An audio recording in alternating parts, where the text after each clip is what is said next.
Check 1 2. Check 1 2. Check 1 2.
I'm fired up. You fired up?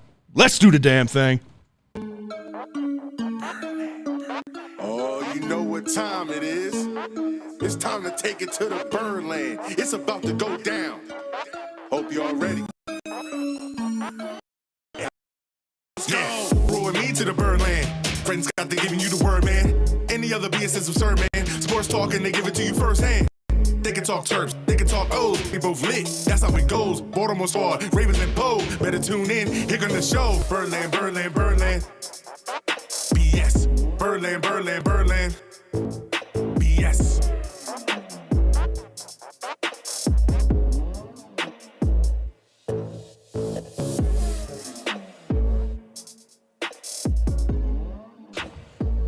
It's all about that BS, baby. What's up, BSers? Fired up. Fired up. You fired up? Let's go. Let's go. Fred, It's Scott, exciting. James, and Drew in the house tonight, man. We got a full studio, ready to rock. Yeah, man.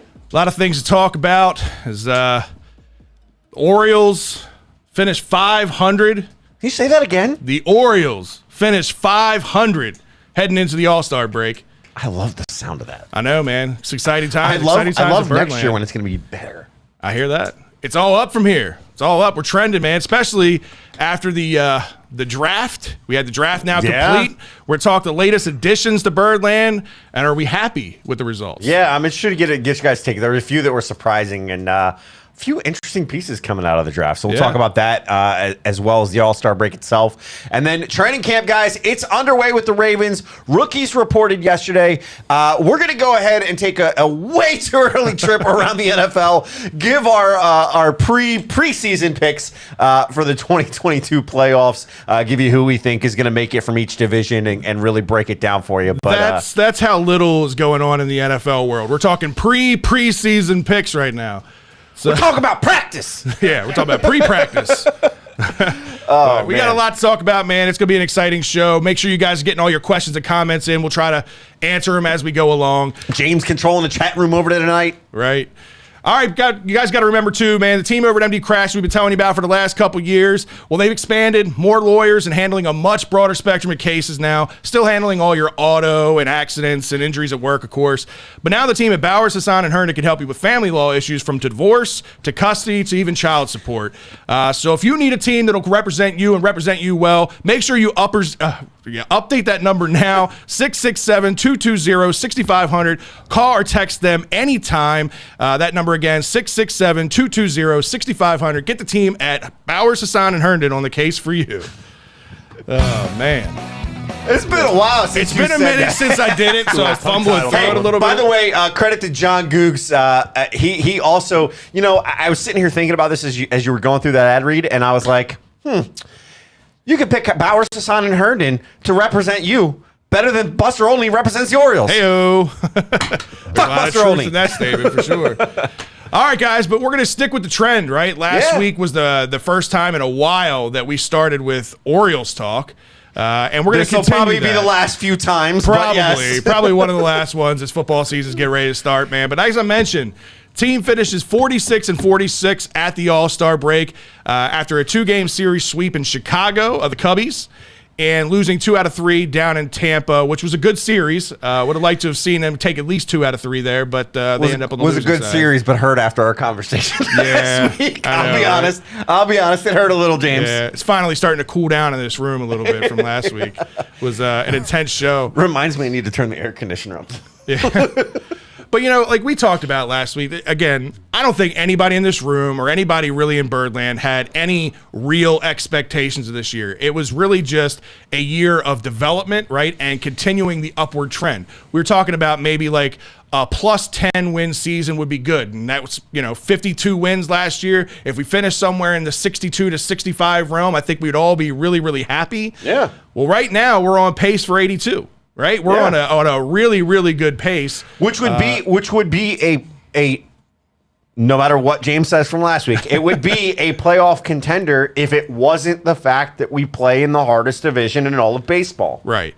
And here's the thing, do any of us expect them to win the World Series this year? No, right? No. But do we expect them to be in the playoffs? None of us did at the beginning of the year, but now we actually have a shot, right? We actually have a chance. So these next couple of weeks leading up to the trade deadline are going to be very interesting to see what happens with this roster and what happens with this team. Because even around the clubhouse, right, they talked to Jordan Lyles after his rough start the other day in Tampa. He said, I think we're better than that. I think we're better than 500. I think a lot of the guys in the clubhouse after the last few weeks know we're better than that.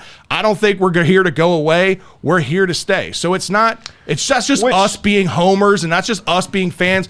But that's part of what's so great about what's going on this team is that the positivity, even in lower times. They believe. That was like, to your point, that was not a pretty outing of his. No, not at all. It was not pretty. He had a 27-pitch first inning. It's probably one of his worst outings of the year, to be honest with you. He was beaten by the long ball a couple of times. He only went 2 2/3, right? Yeah, he only went 2 2/3, gave up 6 hits, 6 runs. It was a rough start.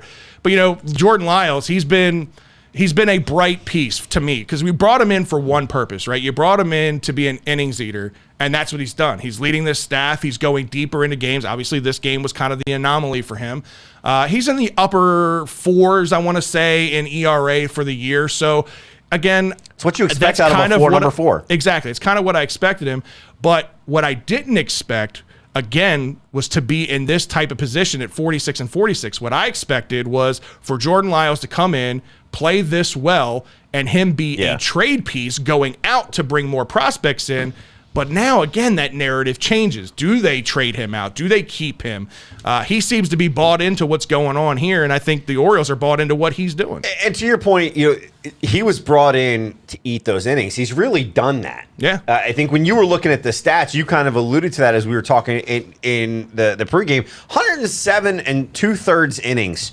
That's 11 more than anybody else on the Orioles has gone. Since Brandon Hyde's been here. Not just this year. That's 11 innings in his entire tenure since he's been here at the halfway point. So it just goes to show you that there's something here, right? So it got me thinking, and I wanted to ask you guys, this is to the room.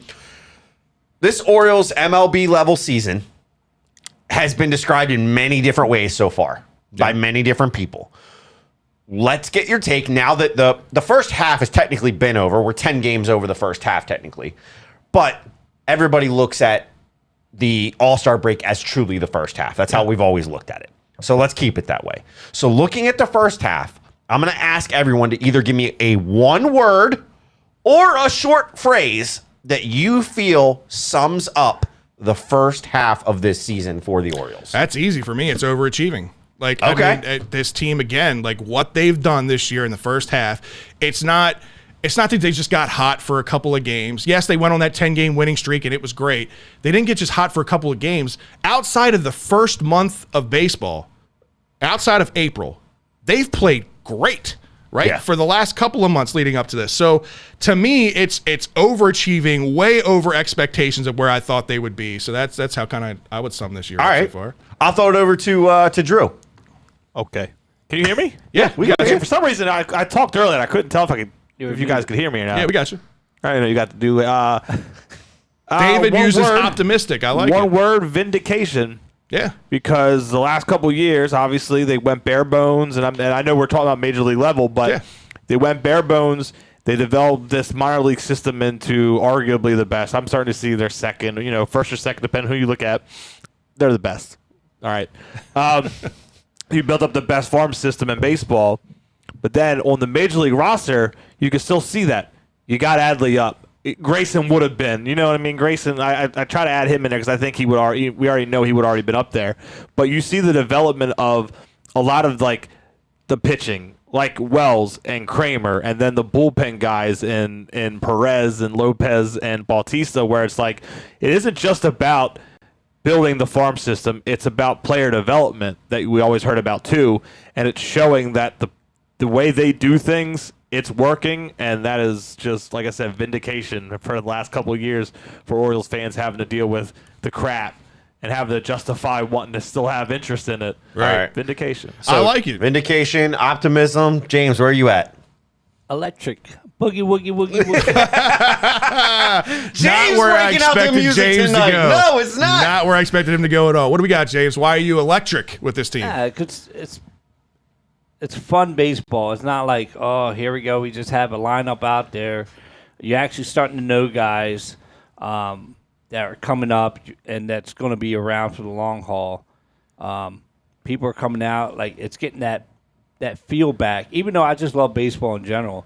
But the energy's back with the fan base, with man. with everything, it's great. That's why I said it's electric. Like, I like it. For the last couple years, last couple years, it's like, it's a passing storm waiting to, get by. And then now you're just seeing, like, social media going off, like, who are going to pick, like, or, who's starting tonight. Like, you're reading up on that. Or I can't wait to see Adley at the ballpark. Like, before last couple years, 3 to 4 years, like, I hope there's something good on TV tonight. I like it, man. James with the positivity. I know, right? Especially after last week, man. I love it. That extra, surprised. I love extra shout out to James though for that right. TV streaming hookup that allowed me to watch games.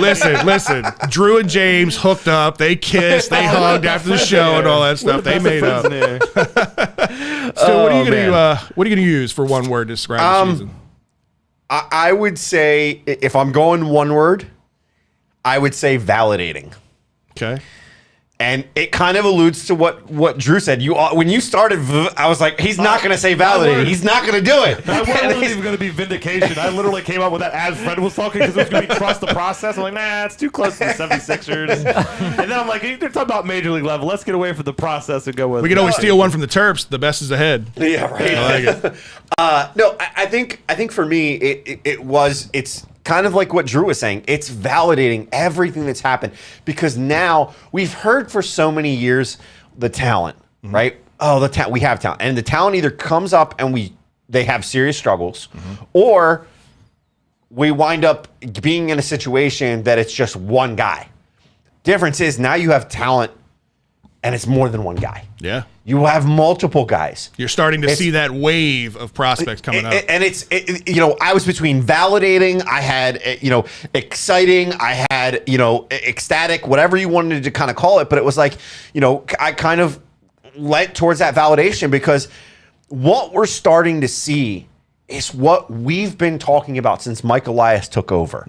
We talked about the feeling of that teardown, and it's validating the whole fuck Buster Olney thing last week. It's because it's so validating that everybody sees it except Buster Olney. Yeah. Yep. The problem is that Buster was blinded by the many years of problems here that we all agree on. Well, just to let you know, I happened to watch the first episode of The Captain. Yeah, that was really good. It was really good, actually. So he was a Yankee beat reporter. Yeah, beat writer for him. Yep. So he probably always been on there, but I seen that. I was like, well, that could be a part of it. That's actually a good point. I did see that during the whole thing in the documentary. Makes sense. Fuck Buster. And you're right, because as we're doing it, I'm showing Fred this because I tried sending this in the chat, but unfortunately we have an Android phone in our chat, and for those of you that have iPhones, you know how that is. Fuck Android. What's that picture of? Buster Olney. It's a picture of Buster Olney with the Yankees beat reporter because I was going that route too. Hold on, fans. He tweeted that, and I texted that at like 12:30 at night.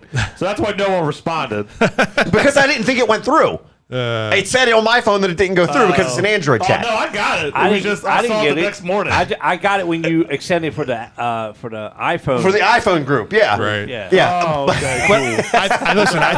I think we all did a good job in using words that are validated with what's going on right now, right? Because it is. It's nothing but positive. It's very optimistic, as Dave I think said in the chat room. It's got Birdland again buzzing, and buzzing hasn't happened in a while when it comes to the Orioles, right? But you talked about the wave of talent, right? And Elias coming in, and we're starting to kind of see what we have, like what the last 3 years have been, and we're starting to see those pieces come to fruition. Well, we got to add more, as good as that is, right? We got to add embarrassment of riches at this point. Right now, it is, right? We got to add another wave of talent with the MLB Draft that happened over the course of this last weekend. And the Orioles were absolutely loaded with picks on day one of the draft. 4 picks in the first 2 rounds of the draft, or first 67 picks of the draft. A real chance for them to add some serious talent and some more depth to this system. Some of these guys may never see the Major League Baseball field, may never see it as an Oriole, may end up being trade pieces, whatever. But this is all positive with the Orioles. And it was great to see, especially the abundance of draft picks. And we're going to get into some of the actual picks here in a little bit. But I think the biggest thing that surrounded this draft was who the hell is going to be first. And that's one thing the Orioles have done really well, is staying close to the vest with who they're picking. Even a guy who is as well connected as Buster Olney and some of these other guys. Tim Kirchin. None of them had any clue what direction the Orioles would go. Anytime the national shows would come on and they had 3 or 4 people, each one of them picked somebody different because literally they just wanted to have that one person that was right because nobody knew for sure which way they were going to go with this thing. And none of us knew for sure, right? We all had our hopes and we all had our guys that we thought we'd be happy with. Vegas didn't even know either. Exactly. And there were some really intense moments kind of leading up to the number 1 draft pick because, I'm a betting guy. I think we all dabble a little bit in betting, right? So in the morning of draft day, the college bat, Brooks Lee, was actually the favorite to be selected. He was negative 400 because he was viewed as the most major league ready guy because he had the college experience. Stuff we talked about. The Orioles, I think, are a little bit ahead of schedule for not just our perspective, but even the national media. Impact. Exactly. Somebody that would make a bigger impact faster, right? So I think he was the overall favorite early in the morning. Then by like 3 o'clock, Tamar Johnson ended up being the favorite, which is a guy Drew and I talked a lot about, a guy that we would have been happy with just based on his bat alone, regardless of like some of the shortcomings that he has defensively. His bat, when you talk about comparisons to Wade Boggs and Vladimir Guerrero Sr., right? You talk about some of the best bats in Major League Baseball history, right? So I like that, right? So I was perfectly fine with Tamar Johnson being the favorite. And then obviously, we all, and I think all the national pundits assumed Drew Jones was the best overall talent, the number 1 player in this draft, right? So, again, leading up to right before the Orioles actually made a selection, 30 seconds into it, I didn't know who it was going to be. What I thought I saw, and I don't know if you guys picked up on this, is like right before the pick is announced, right before, not Selig, what's his name? Manfred walks out to announce the pick. You see Tamar Johnson get a phone call, and he stands up and he walks away from his family. And I'm like, all right, it's Tamar Johnson, right? So in my head, I'm already wrapping my mind around like, all right, we got the best hitter in this draft, da-da-da-da. And then he comes up and announces Jackson Holliday. And I said, what the fuck? Did he read the wrong card? What are we doing here, right? Like, I was convinced. I mean, that's just how little was given out about that. Whereas, the NFL is so much more predictable. You usually know typically at least the top 3 picks and which teams are going to and all that stuff. But this draft, man, you just had absolutely no idea who's going to be the consensus number 1. Which was so interesting given the fact that, and it's funny because I had to go back and watch it after the fact, but I saw that in the clip. And then Tamar goes number 4 to Pittsburgh. The Pirates, yeah. So now you're going, well, who the fuck was calling? Exactly. Because you have the Diamondbacks and the Rangers that didn't take him. Right. Turn around and have it. It's like, who was calling? Did Pittsburgh know that early? Or was it like the Orioles calling saying, hey, dude, sorry. Right. Like, it's crazy to kind of think about that because that was something that was brought up. So I want to get everybody's instant reaction. Don't give me the analysis of the player yet. We're going to get into that because there's a lot to cover with this kid. But when you heard Manfred's name say Jackson Holliday, what was your instant reaction? I'll start with you. Instant reaction for me was pedigree. Yep. With his father's 7-time All-Star, this guy has pedigree. He wouldn't have been in the top. He was in the top running. I was happy with any of these guys. Absolutely. So for me, it came down to pedigree. And I also, because he's younger, any of these younger guys, I was sitting there thinking, this is a long-term play. All right, James, what was your reaction? My reaction was, and of course you guys know, I was like, is the draft tonight? Yeah, he had no idea the draft was even going on. I was like, what do you can select early or something? guys, and this was like 2 hours after the pick. Yeah. Like, I swear to God, it was like 2 hours after we had been talking about it in the chat room as to who it was, and he missed out. I was trying to chat. The problem is we were in a damn Android chat. Minds weren't going through. But no, after you told me, because you were talking, I was like, I had to look. I was like, and then I go online and like the Orioles have it already up there. Like, what did they pick, a 12-year-old or something? Are we that depth that we can pick a 12-year-old and then be good in like 6-7 years from now? But But also after this, they said like we have the #1 farm system now. Yeah. After this, so Absolutely. But Oh, your 'cause they instant overall- reaction I'd be was, top we 100 drafted a today. 12-year-old. yeah, That was your instant I reaction. wasn't excited about it. I think we passed. He is very youthful looking. I'll give him Yeah. that. He is. He is. He'll look good. But he hits a ball like a man. Exactly. We'll talk about it. Drew, what was your instant reaction? Yours, It was- your instant reaction. It was literally like Not the wife's. we got to talk about that in the after hours. Yeah, we we'll talk will, about we it in the will. after hours. It was a what? Like a shock what? Like not an angry what? It was a shock what? Because like we'll say we'll get to his credentials from afterwards, but like it was just that because like me we said it to us it was to me it was Drew Jones or Tamar Johnson. Yeah. And that was the only thing I picked. And like you've already said it too. It was like, the Brooks Lee thing. Granted, it's Vegas is Vegas, but still, like that was the one where I was like, I can't beat Brooks Lee. Now's the time for a high school guy. It was like that was my thing. Like so, happiness that it was a high school player, and then just like we'll get to it, but like instantly, like all right, that's cool. Yeah, I like Yeah. it. So again, high school kid. It's something. mine was just shocked because I Yeah. convinced myself it was Steven- Tamar Johnson after seeing him walk away. Steven and it says wasn't. shocked, didn't expect it. Yeah, exactly. But listen, let's talk about it, right? And why this makes sense and why this is the right pick Yeah. for the Orioles, right? Because to your point, we all said that, like, listen, any of these top 3 or 4 guys that we've talked about, the Drew Jones, the Tamar Johnson, Jackson Holiday, we were going to be happy with all of them. Oh, like, there 100%. wasn't one that was head and heels over the other. They, even back when we drafted Adley Rutschman, there was that same conversation between Adley Rutschman and Bobby Witt Jr., right? Was which way they're going to go. Both of these guys are going to be really good players. We all, obviously us being catchers, we wanted the catcher, right? And we also thought he was the best bat, and he was the most major league ready. That he would be able to come up and go through the system Well, pretty and quickly. we also liked his ability to call a game. We talked about that even when he was in Right. college. His ability to control his pitchers, it's translated. Yeah. I don't care what anybody. It has translated. Right. But this kid, Jackson Holiday, he's a shortstop, right? And again, I think a lot of fans get caught up on the fact that he's a shortstop, right? And that we're drafting all these middle infielders and we're drafting all these shortstops. But shortstops tend to be the most athletic players of the bunch, right? And it just doesn't mean that because they were drafted as a shortstop, that's where they're going to end up. Now, this guy has the pedigree to be a everyday shortstop at the major league level if he continues his trend and where he's going. But I know some people were like, oh, well, we got all these guys in the minor league system, which we'll talk about later. I don't know if drafting a shortstop is right. Well, those guys have other options. Those guys have other Adam positions Jones that they was a can move. shortstop. Exactly. Yep. Adam Jones was a shortstop. Mike Trout was a shortstop, right? Some of the best players that played other positions were drafted as shortstop. Or catcher. So don't get too caught up on that.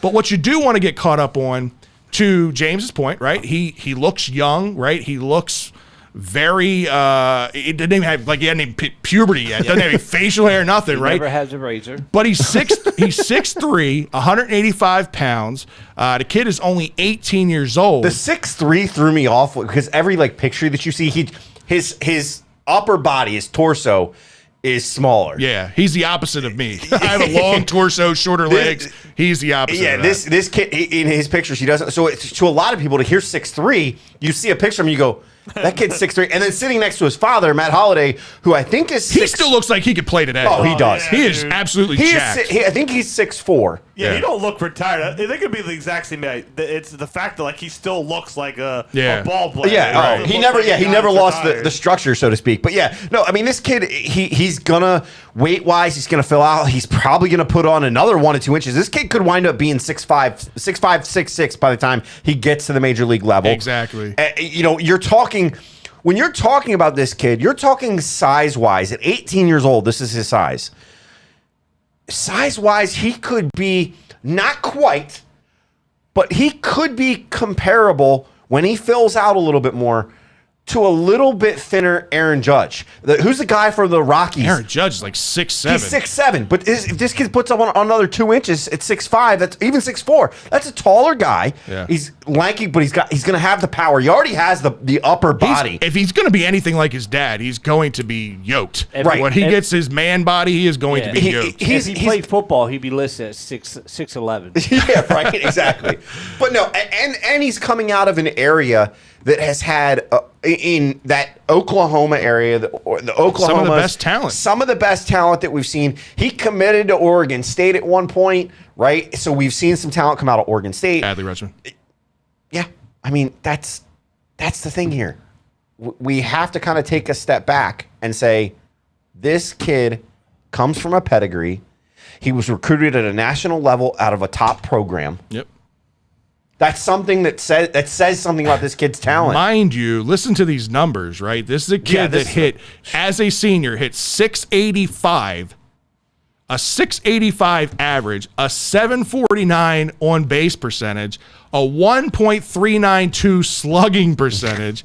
He had 52 extra base hits, 17 of which were home runs, 79 RBIs, and stole 30 bases. Mind you, the key stat here on the 30 stolen bases, he was 30 for 30. So this kid isn't just, he's tall and he's going to be a powerful bat and he's going to be this big guy. He's also got a lot of speed. So when you talk about like those 5-tool players, right, he is 100% one of those guys. And he did all of that in a 40-game season in high school. Right? Those stats are absolutely mind-blowing. And again, I think this kid just has all the intangibles. Obviously, he's got the pedigree. He's been around it since he was an infant. I saw a video of him when he was a little kid. He was 3 years old, and he's down in I think he was at the All-Star game with Matt. In Colorado. Yeah, and they're doing 3 years old, right? And they're pitching him baseballs, and he is just wailing on these balls with like a very fundamentally sound swing at 3 years old. Well, and that's what you heard. If you didn't watch the interviews, you got to go back and watch some of the interviews that they did with him, even pre-draft. And one of the things when he was playing for the Team USA, one of the things that his dad said was like, I remember when we owned the house we were renting a house in Denver, right, and in the basement, I'm sitting there and throwing balls to him. Matt's father was a player too, yeah, right? And it's that pedigree line, and his Jackson's grandfather is the one that said he has a natural swing at 3, 4, 5, 6 years old, and so he's sitting there watching it, and he said he was in a slump at that time when he remembers it vividly. He's just throwing him balls, and he's watching his son just naturally do the fundamental things, and that's what he recognized, and it did pull him out of a slump. And I saw a 30-second video. It could see that in him. Oh, 100%. He just, it's unreal. This kid has been around it since he could walk, and he's going to be the total package, right? Yeah. Jim Callis on MLB Network too, because I know a lot of people were asking like, hey, why wasn't it Drew Jones? Was this like a money trying saving deal or whatever? They didn't cut a deal here to get him. They took one of the best players. He is the best combination of hitting ability and ceiling in this draft. He is a true 5-tool shortstop. He got better in every phase of the game as a senior. I love this pick for the O's. And you can't disagree with that at all. And I think the other thing to think about here too is this isn't like he had a great senior year, right? And that's why this kid has gotten better year after year after year after year, which kind of takes you back, right? This kid, they went and some of the pundits were kind of talking about saying, look, this kid has been under the radar since he was a freshman. Right. When did we take Adley over Bobby Witt? Do you think we potentially saw this coming? I don't know. Because Harold Reynolds said it. Harold Reynolds is the one that said, if you didn't watch it, I watched this and I heard it live and I kind of shook my head and went, he's not wrong. He said that the Orioles just got Bobby Witt Jr. out of Jackson Holiday. They got their Bobby Witt Jr.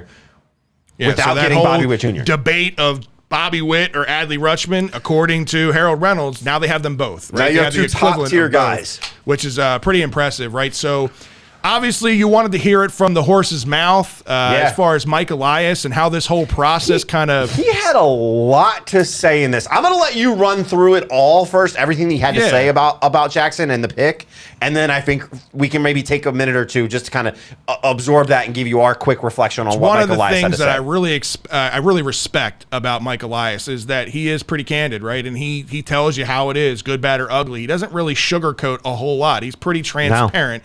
He's not going to give you more information than you need to know, but he's pretty transparent on the stuff that he did. So he said he was really proud and happy with the result that they got today.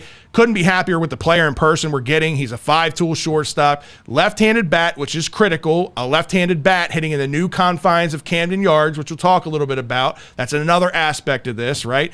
And we project him to remain at shortstop on defense. So they're very high. He's very high on him as a defender as well at shortstop.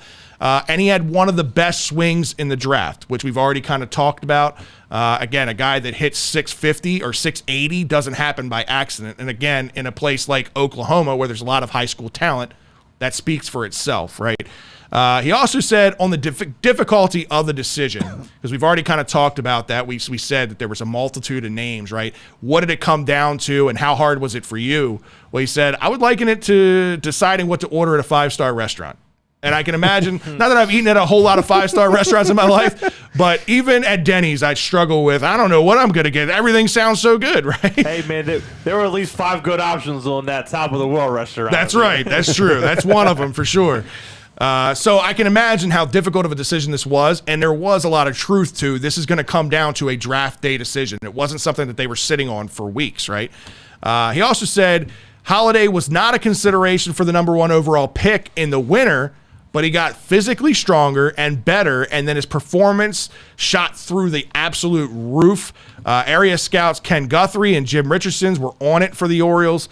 So that goes to show you, right? Like, even a guy like this, right, who was probably projected to be a late first, early second pick after his junior year, that extra year of growth, that extra year of grind that this kid has put in, which he's done since he was a kid, improved his draft stock all the way up to the number 1 overall pick. Just goes to show what kind of work ethic this kid has as well. He said the upside for him is enormous. It's a potential star playing shortstop, batting in the middle of the order, doing so for a very long time. In some regard, I don't know that the ceiling gets much higher than somebody with that profile. Now, of course, Elias is going to try to sell you on why he went with this guy, but there's a lot of truth in that, and I really believe that this kid has that kind of talent. It's got potential. Time will tell, right? He said he expects the signing part to go smoothly here. Said 99 times out of 100, a signed high school player will report to spring training camp in Sarasota after that. So that's good. You know, people that were kind of worried about his signability and all that because he was committed to going to Oregon State. He said, I've seen high school picks move as fast or faster than college players. Excited to see him start moving through the minor leagues, and we'll take it from there. So everybody who's questioning, like we just talked about, right? Was the college bat the right decision here? Would have been the better decision here because the team's ready to compete now. So we want a guy that's going to be able to move through the system quickly. It doesn't sound like they're going to put floaties on this kid. It doesn't sound like they're going to slow the process for him. The process is going to be determined about how he performs. So like we're seeing with some of these guys, like even Heston Kjerstad. The longer it takes you to get here, the lower your value is. Exactly. Simple as that. Right. So he's going, they're going to move him through the ranks in how fast he progresses. They're not going to slow him down or put him on a pitch count or anything like that. They're going to let him grow through the system organically, and hopefully that's faster than some of us are expecting it to be. Yeah. He also said, I think this organization is the healthiest spot it's been in a very long time and just got a lot healthier. This is a really nice night for us to have things going well at the major and minor league level and the scouting department at the same time, all on the same night. So a few things to unpack here. So I'm going to start with that last statement. From what I understand, and I have yet to be able to confirm this. I've seen it on Twitter, and nobody has confirmed, so I'd love to find like a verified source that could confirm it. Yeah. Within the Orioles organization, that this is the same scout that was on Adley Rutschman from day one. It's the same scout that's been on this kid from day one. He's the area scout that's been going, we need to be paying attention here. And so if you get that kind of guy, I'm listening to a lot. I mean, there were 23 or 24 guys taken from Oklahoma, the Oklahoma area, whether that was Oklahoma State, Oklahoma. Yeah, we took a few of them. Right, we took several of them, which tells you that pedigree down there as far as just across the board with talent, it's there. Right. It is there. The middle of the country, it kind of takes me back to, you know, the old days and the one of our favorite movies, right? Going across and finding the Midwest guys. Where's some of the top talent coming from right now? It ain't always the West Coast. It ain't always the East Coast. Right now, a lot of the top talent that is coming up in MLB or in the minor league systems is coming from the Midwest. It's a turn back of the clock, so to speak, because that's what we're seeing. For a while, it moved to the coasts. It was the East Coast, it was Florida, the Dominican. Now you're seeing it shift back into the middle of the country. And guys like him, it really shows you there's a talent here. There's something going on.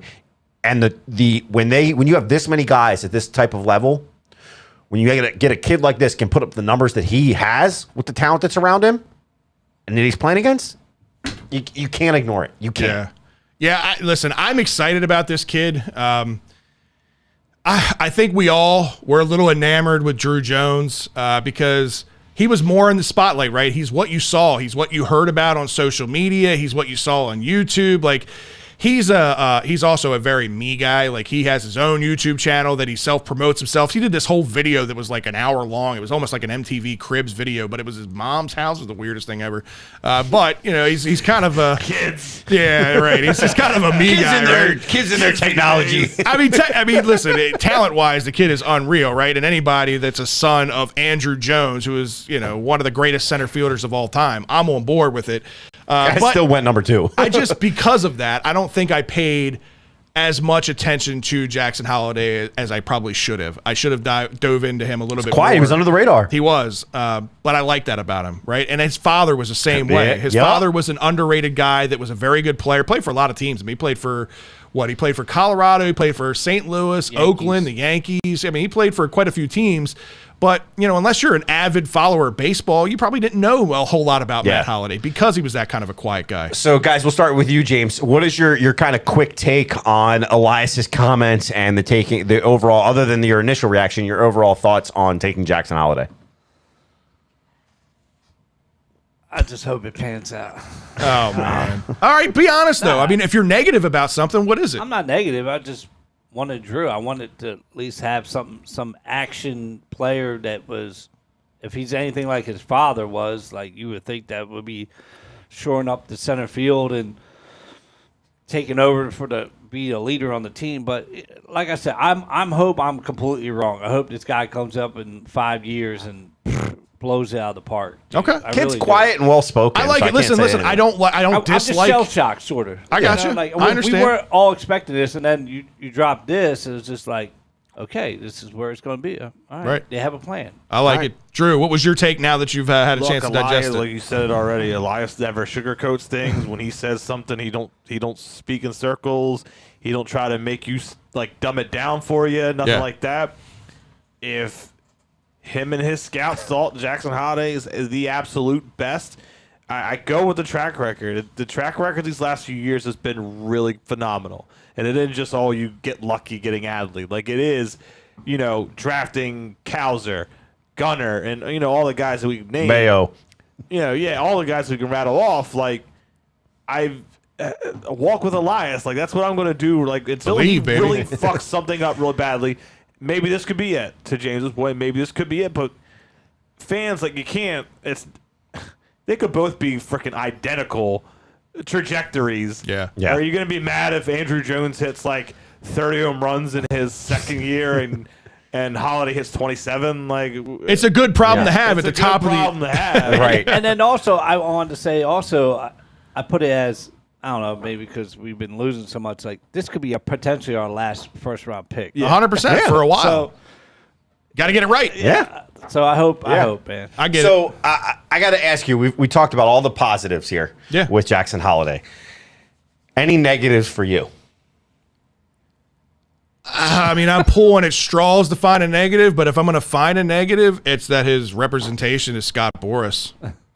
I fucking cannot stand the guy. His father's agent was Scott Boras. I'm not surprised. Who isn't under Boras? And that's my point. The problem at this point. And you know what? I'm trying to spin it. I'm trying to spin it in a positive because Scott Boras has never, and this is why I'm negative about it. Scott Boras has never had a good working relationship with the Orioles historically, but Scott Boras also hasn't worked with the Orioles under this regime, right? It's always been the previous regimes because we just haven't been in the market for any premium Elias talent or anything since Elias came here. Yeah. Right? You got Chris Davis done. Right, but that was under Duquette. Elias and the Suns are now running this team. Right. So, or the one son, I should say. The one son. Again, that's really that's really my only negative, right? If it was Tamar Johnson, I could sit here and say, well, defensively, he's pretty much pigeonholed to a second base. But this kid can do it all. So the only thing that I would say, which you kind of alluded to it, the kid is a natural shortstop. Some people are kind of saying, well, I don't know that he has the full arm for third base.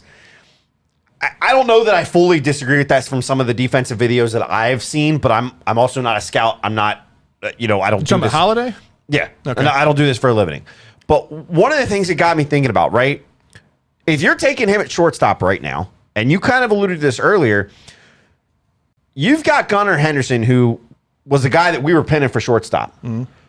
Obviously, we know Gunnar has played third base. Does this solidify him moving to third base to you?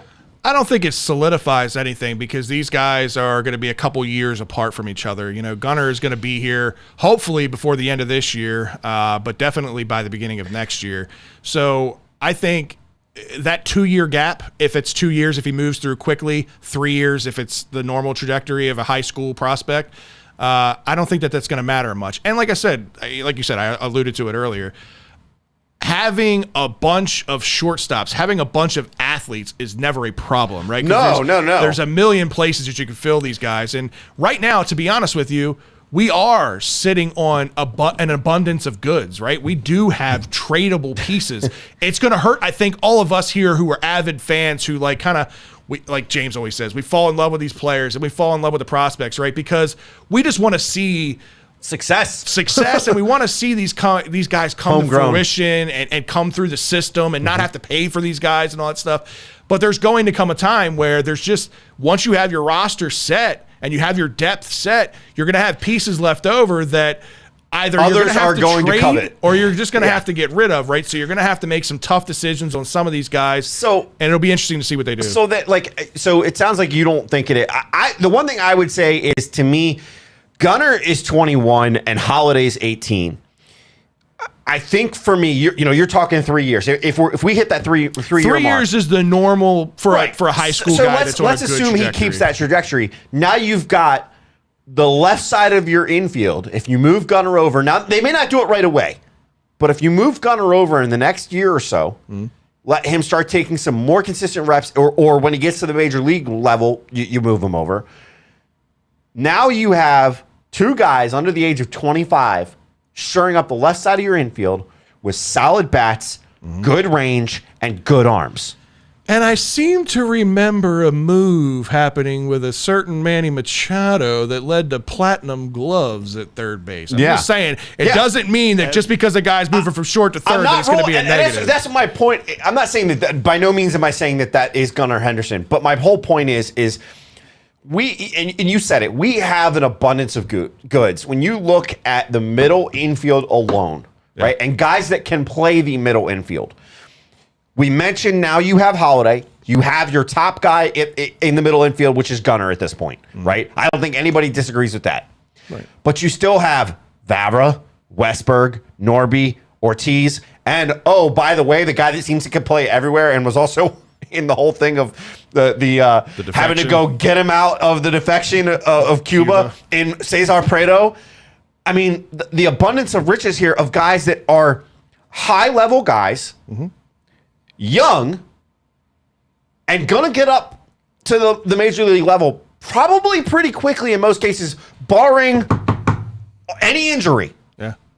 We're talking about 5-6 guys. I'm sorry, 1, 2, 3, 4, 5, 6, 7 guys that can play the middle infield. You have an abundance of riches, and I haven't even mentioned some of the guys that they're looking at that were also in the draft that we also picked up as long-term plays. There's a lot. We have to be understanding, to your point, and we're going to part ways with some of these guys at some point. And this is why you have to really appreciate what Mike Elias has done, right? Because a lot of draft picks, you're talking about a 20-round draft, right? A lot of draft picks just never end up working out with most GMs, right? But a lot of these swings that Elias has taken, he's hitting on. And all of these approaches that he's taken over the year, going under slot to pay more later, right, to get better talent to come commit. Well, this is what happens when that happens, is you get premium talent and you have a cluster of players, and this is how you end up with the #1 minor league system in all of baseball, right? It is a good problem to have. It's very similar to what the Padres were doing a couple of years ago, right? Because the Padres were in a good position. They needed a couple of, marquee players. They needed a couple of guys to put them over the top because their farm system was the best in baseball and they had a ton of prospects. So they started dealing some prospects to get guys like a Manny Machado and bring all these was it Eric Hosmer, bring those guys in because they felt like they were 1 or 2 pieces away from competing. The Orioles are in a very, very similar situation. So if you're not on board now, I don't know what's going on. So you mentioned the whole underslot thing. I got to ask it. I'm going to ask you. Mm-hmm. Drew Jones signed. He signed with the Diamondbacks. Record deal for a high school player, $8.19 million. Yeah. That was the pick value. He signed for it. He got a $5.2 million bonus. Pick value for Jackson is 8.8. Mm-hmm. He's going to get every penny of it. I don't think there's going to be a case where the Orioles are going to have to overpay on the top overall pick. He's going to get $8.8 million. The wild card here is Scott Boras, right? So this is going to take some time to get done. Obviously, I don't know who represents Drew Jones. It's probably Scott Boras. It's Boras has the first 3. Because he's got Holiday, he's got Holiday, Jones, and he's got Rocker. Because he's the reason that Rocker didn't sign. That was a whole other thing. Mind blown on that pick, but no, I don't know if he's got Johnson, but I know it was those top 3. Rocker got 7.5 too, by the way. It'll get done, and it'll be full slot value. Because honestly, too, the other thing with this is the Orioles had the most money that they've ever had going into this draft pool. Yeah. And we're going to talk a little bit more about what they did even beyond Jackson in this draft, but they didn't take a whole lot of guys that they're going to have to overpay later. So it's going to be interesting to see how they divide this money out because it's got to be spent. So again, I think Jackson Holiday is going to get his piece of that pie. Agreed. Well, shifting gears a little bit, moving into the second pick. So we're going to dive mostly into the top 4 picks here. So we're going to do the next 3. So our second pick, number 33 overall, it was the competitive balanced pool pick that we get. We were the first one in that pool. And they go outfield again here. Dylan Beavers out of Cal. Beavers is 20 years old. This year in college, he batted .291 with 17 home runs, 16 doubles, 50 RBIs, a 1.06 OPS in 56 games with Cal in 2022, and hit a 303 average and 18 home runs in 2021. Consistent. This kid, and that is exactly where I was going with this, is one of the kids that you're looking consistency. When you can see consistency, that's moldable, that's shapeable, it's teachable. When you get a guy that's up and down, like some of these top prospects can be at times, they become harder to teach. Yeah. Or they're swaying too much to one person or too much to the other. They're listening to too many people. Sometimes consistency is a sign of somebody that's teachable. That's what I took out of this pick. Yeah. I mean, this kid, when you look at him, he's one of the lowest chase rates in all of college baseball. He's got very good plate discipline. Kind of goes in line with what we've been talking about the Orioles as an organization doing and being patient at the plate. Yep. So he's teachable. He does the things you already want him to do. He's another left-handed college hitting outfielder. 6'4", 204. Raw rookie. Yep. He's got raw rookie. He's 20 years old, right? So this is a young college kid, right? Yeah. So he's only 2 years removed from high school. So, but the 2 years that he was in college, he went to a very good baseball school and was very consistent. He was a good hitter. He hit right around 300 for his entire career. And this kid by MLB.com, he was ranked number 22, and Baseball America ranked him 26. So to get him at 33 it's good. Is really good, and it's good to see. So I like this pick. It adds outfield depth because the outfield is one of the spots where it's kind of like, okay, we know what we have at the major league level now. Diaz, we've talked about it. We haven't seen everything we wanted to see.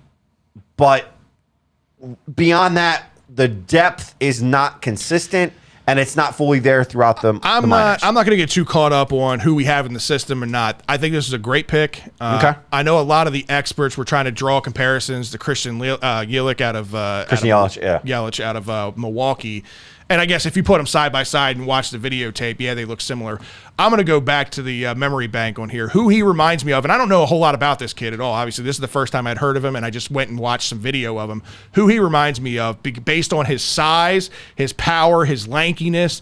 Do you remember Richie Sexton? Oh, yeah. Back in the day for Cleveland? Yeah. That's who he reminds me He used of. to kill the Orioles. He did. He killed the Orioles. That's why I remember him. But he's got that same type of body build, and it was another guy that was very efficient at the plate and had a lot of power, even being a lanky kid. So he's going to continue to grow, and if we get a Richie Sexton out of it, not a Christian Yelich, I think I'm happy with that still at the end of the day. Yeah. All right. So Drew, James, any takes on that second pick for us? Yeah, that's cool with me. Like, I think it'll be kind of like I'm not saying like comparing even, but like a Cowser, the way they were both picked. That second pick where it was like, kind of getting lucky, almost a steal, kind of. I like it. Yeah. James, what do you think? Well, to be honest, I don't get into all these picks after the first. I like to just watch them grow in the farm system, start hearing them name, and then going back into history and see when they're selected and go from there. Because, like you said, with baseball, you can have like a seventh rounder be better than the first rounder. Yeah, absolutely. So it's kind of hard. It's a lot going on that day. So I try not to get my brain going on. Right now I have a lot of things going on, so I really didn't get into we these. know from Sunday night. But yeah, so this is stuff that I look when they start coming up, hearing the names and seeing them, how they're up here by Aberdeen. We can go see them, and then they start rolling down through and then coming up to the big leagues. So I'm excited and just can't wait to see next 2 years from now. Stay tuned, Steve. We're going to get into the Ravens a little later. Yeah, for sure. So with the third pick, 42nd overall, they end up going third base here. They go Max Wagner out of Clemson, another 20-year-old, was the number 66 prospect by MLB.com. Most importantly here, he was the ACC Player of the Year in 2022. With a damn good line. And what's crazy is this kid wasn't even a starter going into the season. Like, he ended up working his way in. I don't know if it was due to injury, if it was due to somebody underperforming, but he was not in the opening day starting lineup for Clemson. So he worked his way into the lineup and then ends up being ACC Player of the Year. Hit 369, 496, and 852 slugging percentage. Had 27 home runs and a 1.348 OPS. That's power. And that's, I think, ACC has some good talent in baseball too. Yeah. Listen, we have a lot of pieces in the minor league system like we've been talking about. Mm-hmm. One of the things I think that this system does lack is just pure power. So I think that was a point of emphasis in this draft for the Orioles, was they went after a lot of kids that have good power potential. And at 20 years old, he's just tapping into it. And again, this was his first full season, and it wasn't even a full season because he wasn't the starter. So I like this pick a lot. I understand, like, he's got basically an average glove. He's got a decent arm. He's probably going to be either a corner infielder or a corner outfielder, or maybe even a DH. But those kind of guys, that you come around, a 35, 45 home run kind of guy is what he projects to be at the major league level when he gets there. I like the pick. And it means you're making contact too, right? The 27 Absolutely. homers and the 369. You're making contact. You're making the contact count, but it's also you're doing something with the ball, which is good. The last one that we're going to kind of really dive into for a quick second is their fourth pick on the day, which was number 67 overall. They go another outfielder here. Yeah. And a guy out of Florida with a Florida name. Judd Fabian. What I liked about this pick, this was a fuck you Red Sox pick, because the Red Sox drafted him last year, one pick before the Orioles, because the Orioles actually really wanted this guy. Yeah, Elias has been high on this kid. Yeah, and the Red Sox picked him, and then he didn't end up signing with the Red Sox. Then the Orioles end up getting him a year later. But you can go through the stats. Yeah, I mean, the kid, he bats 239, 414, a 598 slugging, a 1.013 OPS. It's not a splash pick by all means. He's a swing and miss type guy. He swings and misses a lot. But when he hits it, it's gone. He had 24 homers. The other thing here, 20% walk rate. Yeah.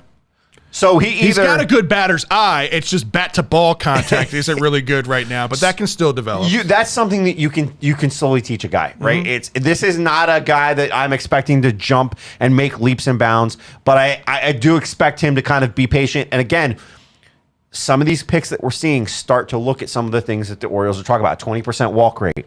When he does make contact, the ball pops off the bat. There's things that are there. They're going to work with him as long as he signs, which I think he will. They're going to work with him, and they're going to bring him to that next level. I got a question. Good. If he was a second round pick last year and didn't sign, does anybody know why he didn't sign? Because now we draft him in the 4th round. Yeah. Yeah, so no, he was Scott Boras' agent or something. Like he was in the 2nd round. He was in the 2nd round again this year. He was our 4th pick. He was our 4th, but he was in the 2nd round. Listen, his agent sold him on going back to college and being a 1st round pick because he's going to increase his average. He's going to work on these things to be better. And he basically was a lateral from last year to this year. Flat movement. He just ended up going at the same slot. It happens, and it's a benefit to us because Elias, again, was high on this kid last year and saw potential, so the kid bet on himself, and when you get some of these guys, not saying it happens always at the college level, but some of these colleges kind of say, well, you're coming back here.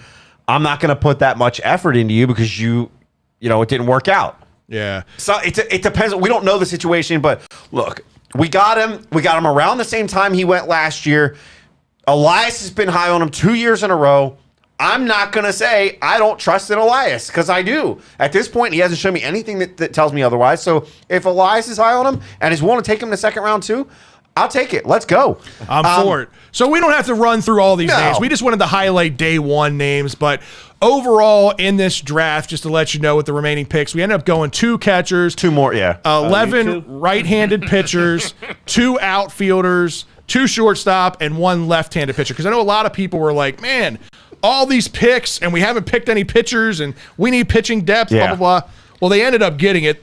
They just got it later in the draft than this year, and they went after a lot. They went after a lot of analytic guys, guys that have high spin rates, guys that are high strikeout to walk guys. They went after the stat-driven kids, but a lot of time, to figure out where these guys are going. And you were talking. I mean, they take their first pitcher in with the 3rd spot, and you were talking about this kid, Nolan McLean. Nolan McLean, sorry. Nolan McLean. So what's interesting about this kid is he's right-handed pitcher out of Oklahoma State.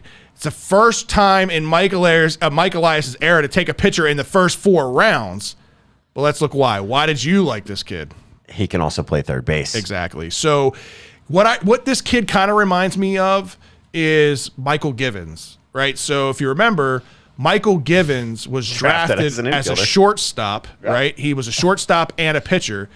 I don't even think he made it out of Bowie. As a shortstop, or might not even made it out of Aberdeen. I don't think he made it out of Delmarva. Yeah, he might not have made it out. No, he was at Aberdeen because I watched him in Aberdeen. Was he? He was a pitcher of Bowie, and then he was also thinking about walking away, and then he told him. Someone pulled him out like maybe you should try pitching. Yeah, let's get you back because he had a hose, right? Yeah. You could see that. I remember watching him at Aberdeen throw over to first base. I'm like, Jesus Christ, this kid's got an arm.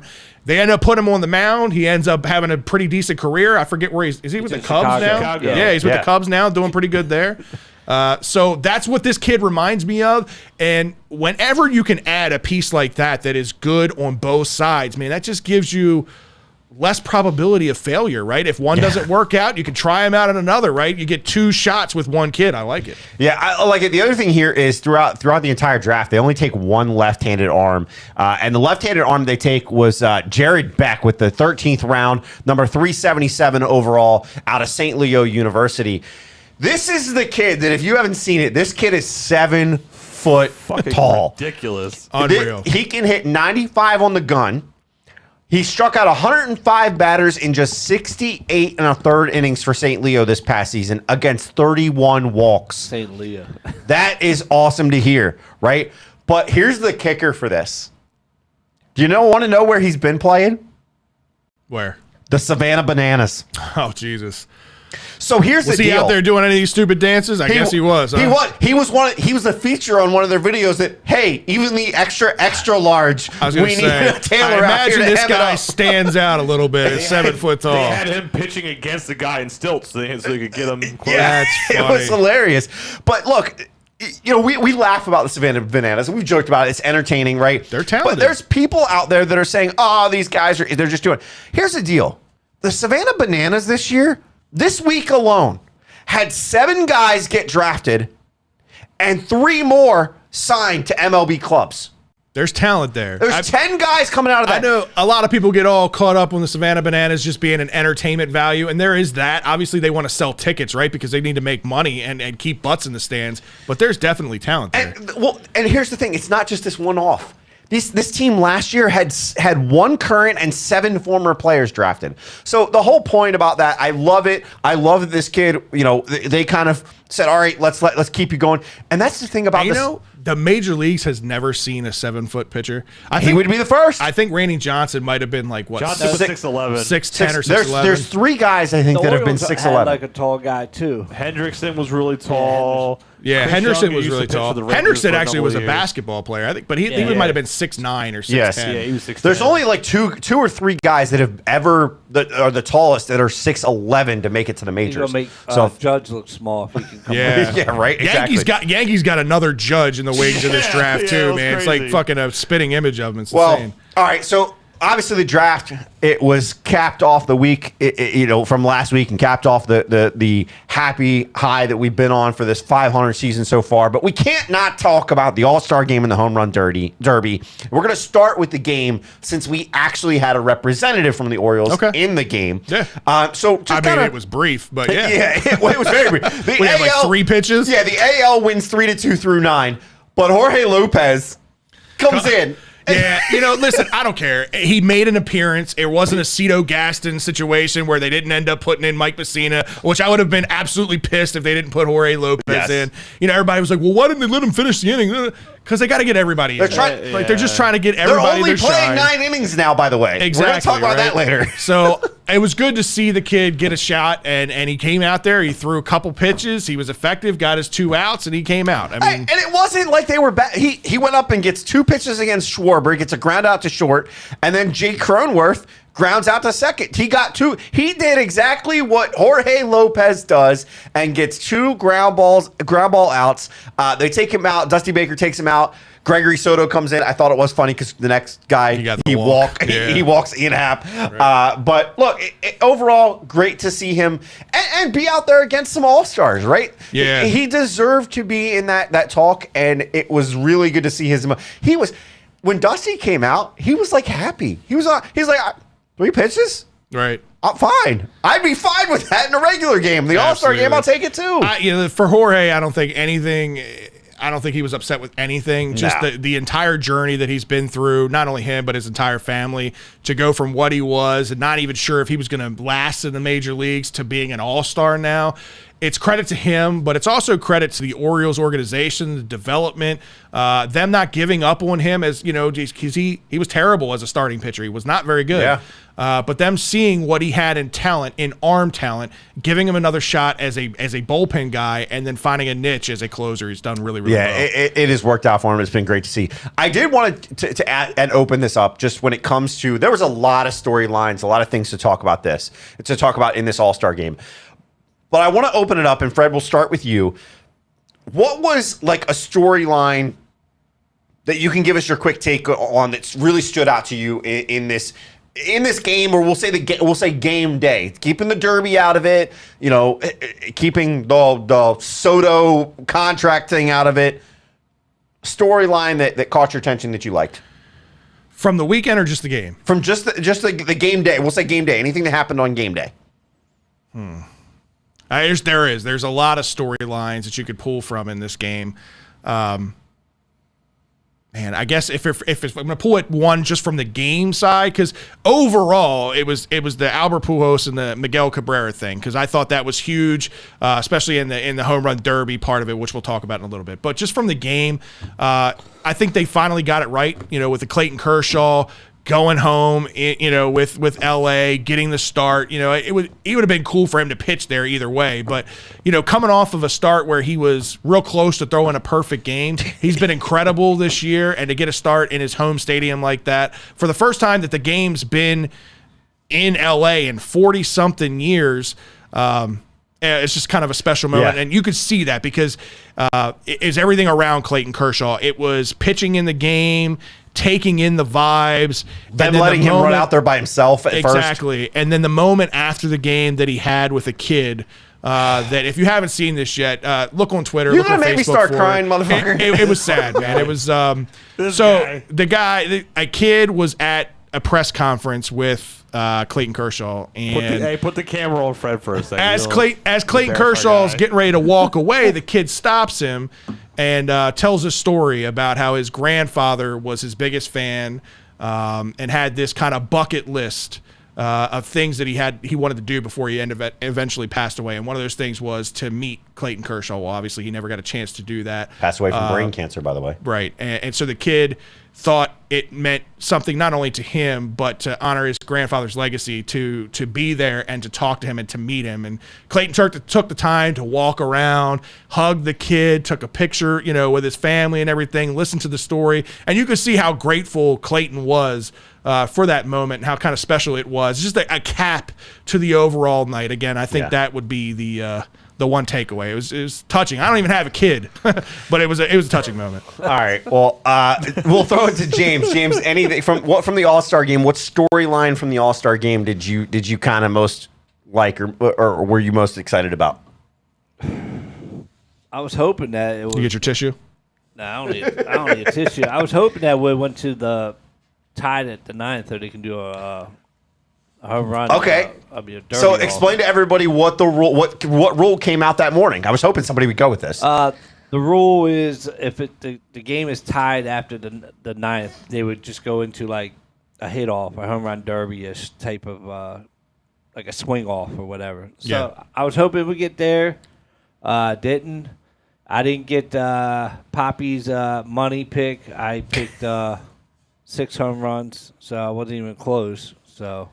Yeah, I think everybody took the over on home runs on that, and it didn't work out. All right, Drew, what was the moment for you? What was your quick take that you took away from this game and this day?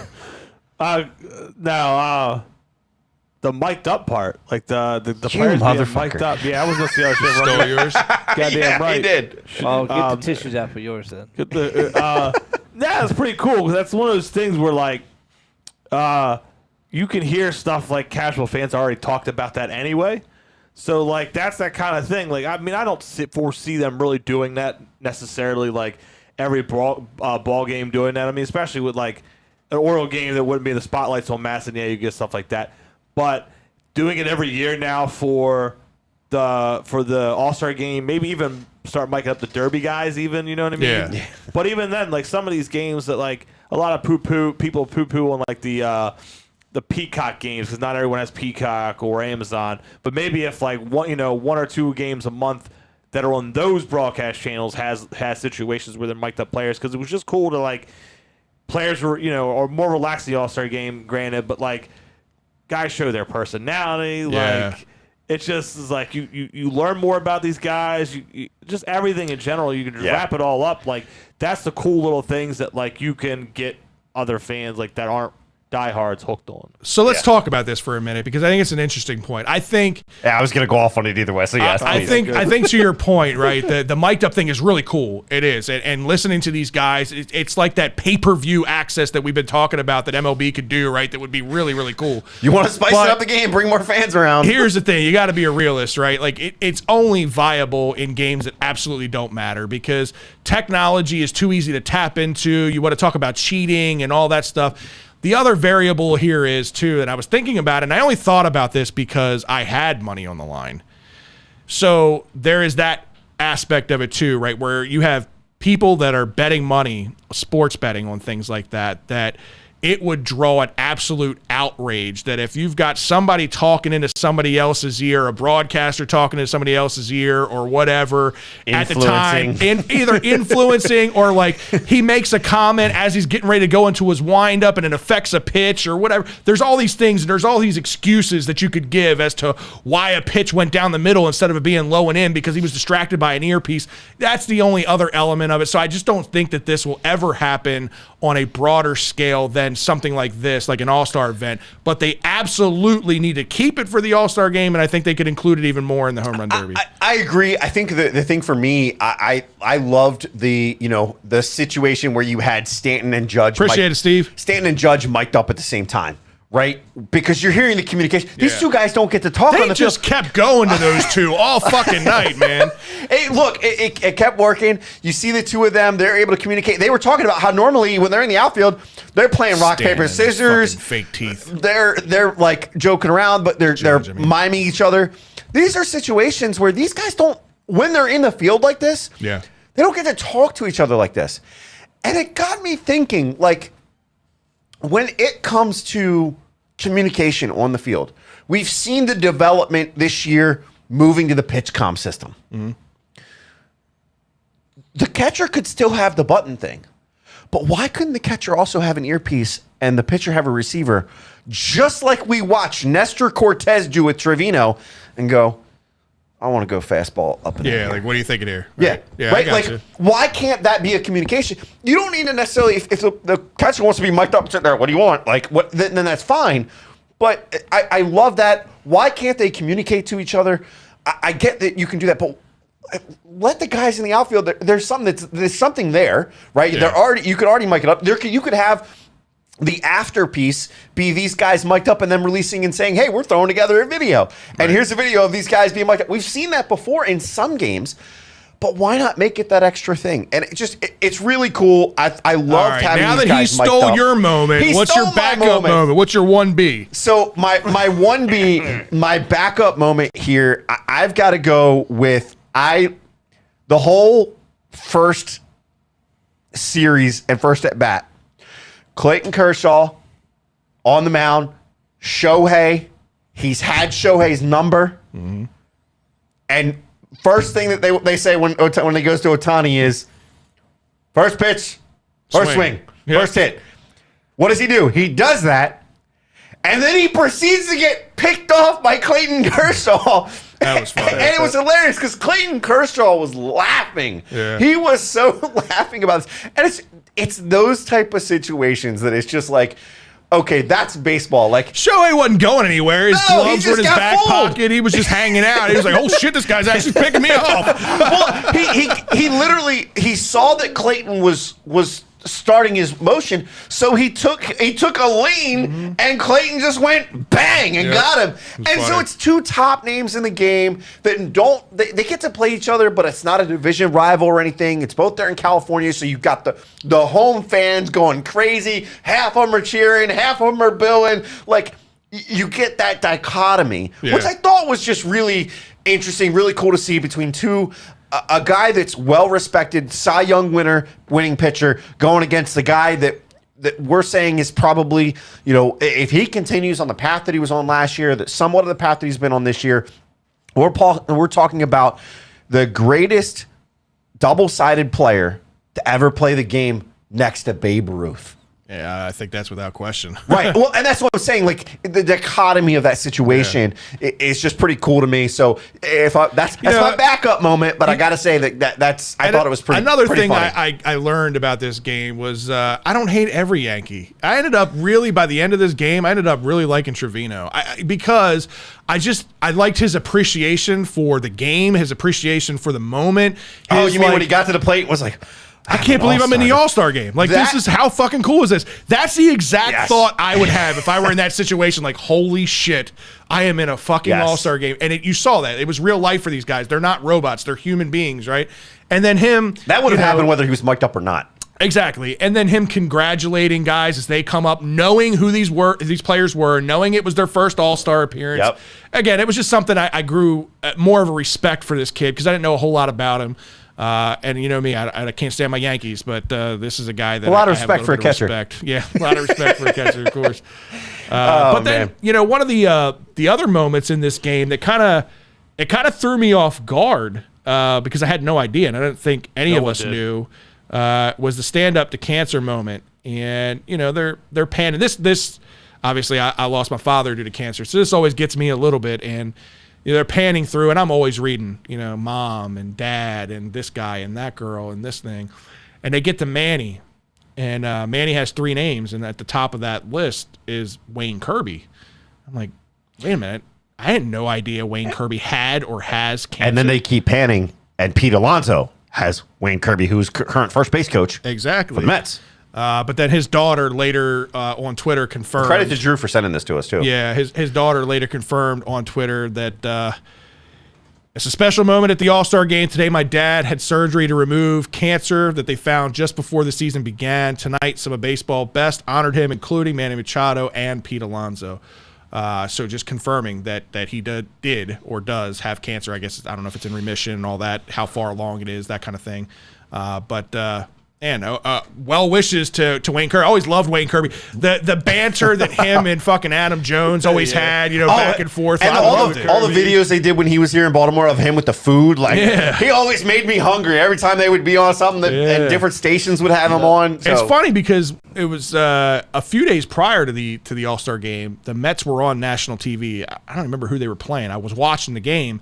And I saw Wayne Kirby over there on first base. And I said, man, that belly's even gotten bigger than it was before. And I was just thinking, I'm like, man, I miss Wayne Kirby. And then to have that news come out at the All-Star break just kind of caught me off guard. Go ahead, James. I thought maybe Drew was going to pick his P. Alonso creepiness for his highlight. Well, that was in the Derby, so we're getting ready to get into that. Alien. One last thing, just real quick. We don't dwell on it.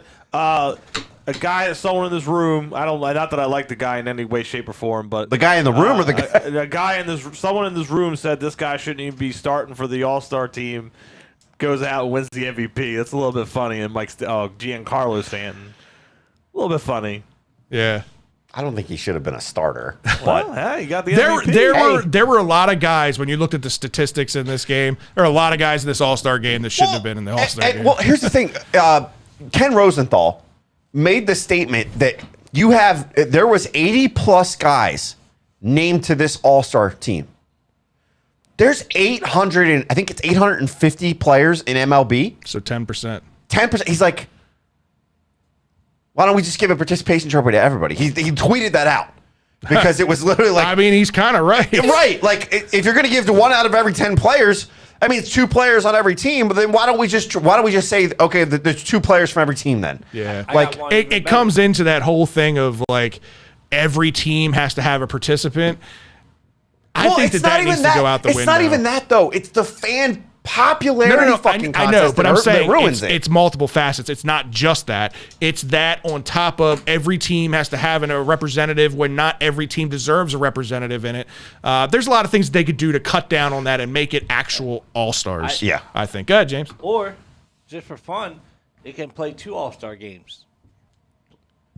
Have 2 All-Star games. Have one on the East Coast and have on the West Coast. You know how like Monday Night Football, when they start the season, they put one early and then they have the evening one, just to spread it out where they could. I see. The only thing with that is though, you got to take into ratings, and this was the worst rated All-Star game in history as far as like TV viewership. It's just declined year over year. Now here's the thing: it's still the most popular of all the professional sports All-Star games. Like it's more popular than the NFL, it's more popular than the NBA, all of that. But the ratings have gone down. You split it into 2 games. I like the idea. No, I'm just saying, like, just do it like that because it's people can't stand the fucking commissioner for baseball. But what you can decide is whoever wins the game, you can do where like home field advantage or whatever. But you can also have your 1A and 2A where fans selected some players can go here and then some over there, and then you put like people who get voted in by real players. So to James's point, so here's where I'll equate it to me is the NFL, right? The NFL has the Pro Bowl and they've got All Pro. There needs to be more of a emphasis on like all-pro baseball. Like, here's our all-pro team this year. The All-Stars is such a popularity contest. And that's the problem. It's money-driven. It's ratings-driven, right? So when you take the fan vote away or you make it not as impactful, then like teams like the Yankees don't get as many guys in. Teams like the Dodgers don't get as many guys in. So those big fan bases aren't watching as much because they don't have half their fucking team on the All-Star roster. So it affects dollars, it affects ratings, it affects all those things. So I understand from a business perspective why MLB. It's us as purist baseball fans and us growing up as kids, right? When we grew up as kids, it wasn't a popularity contest. The people at rec baseball, the kids that made the All-Star team were the All-Stars of their teams. I mean, yeah, you had the coach's father, the coach was the father of the kid. Sometimes that happened.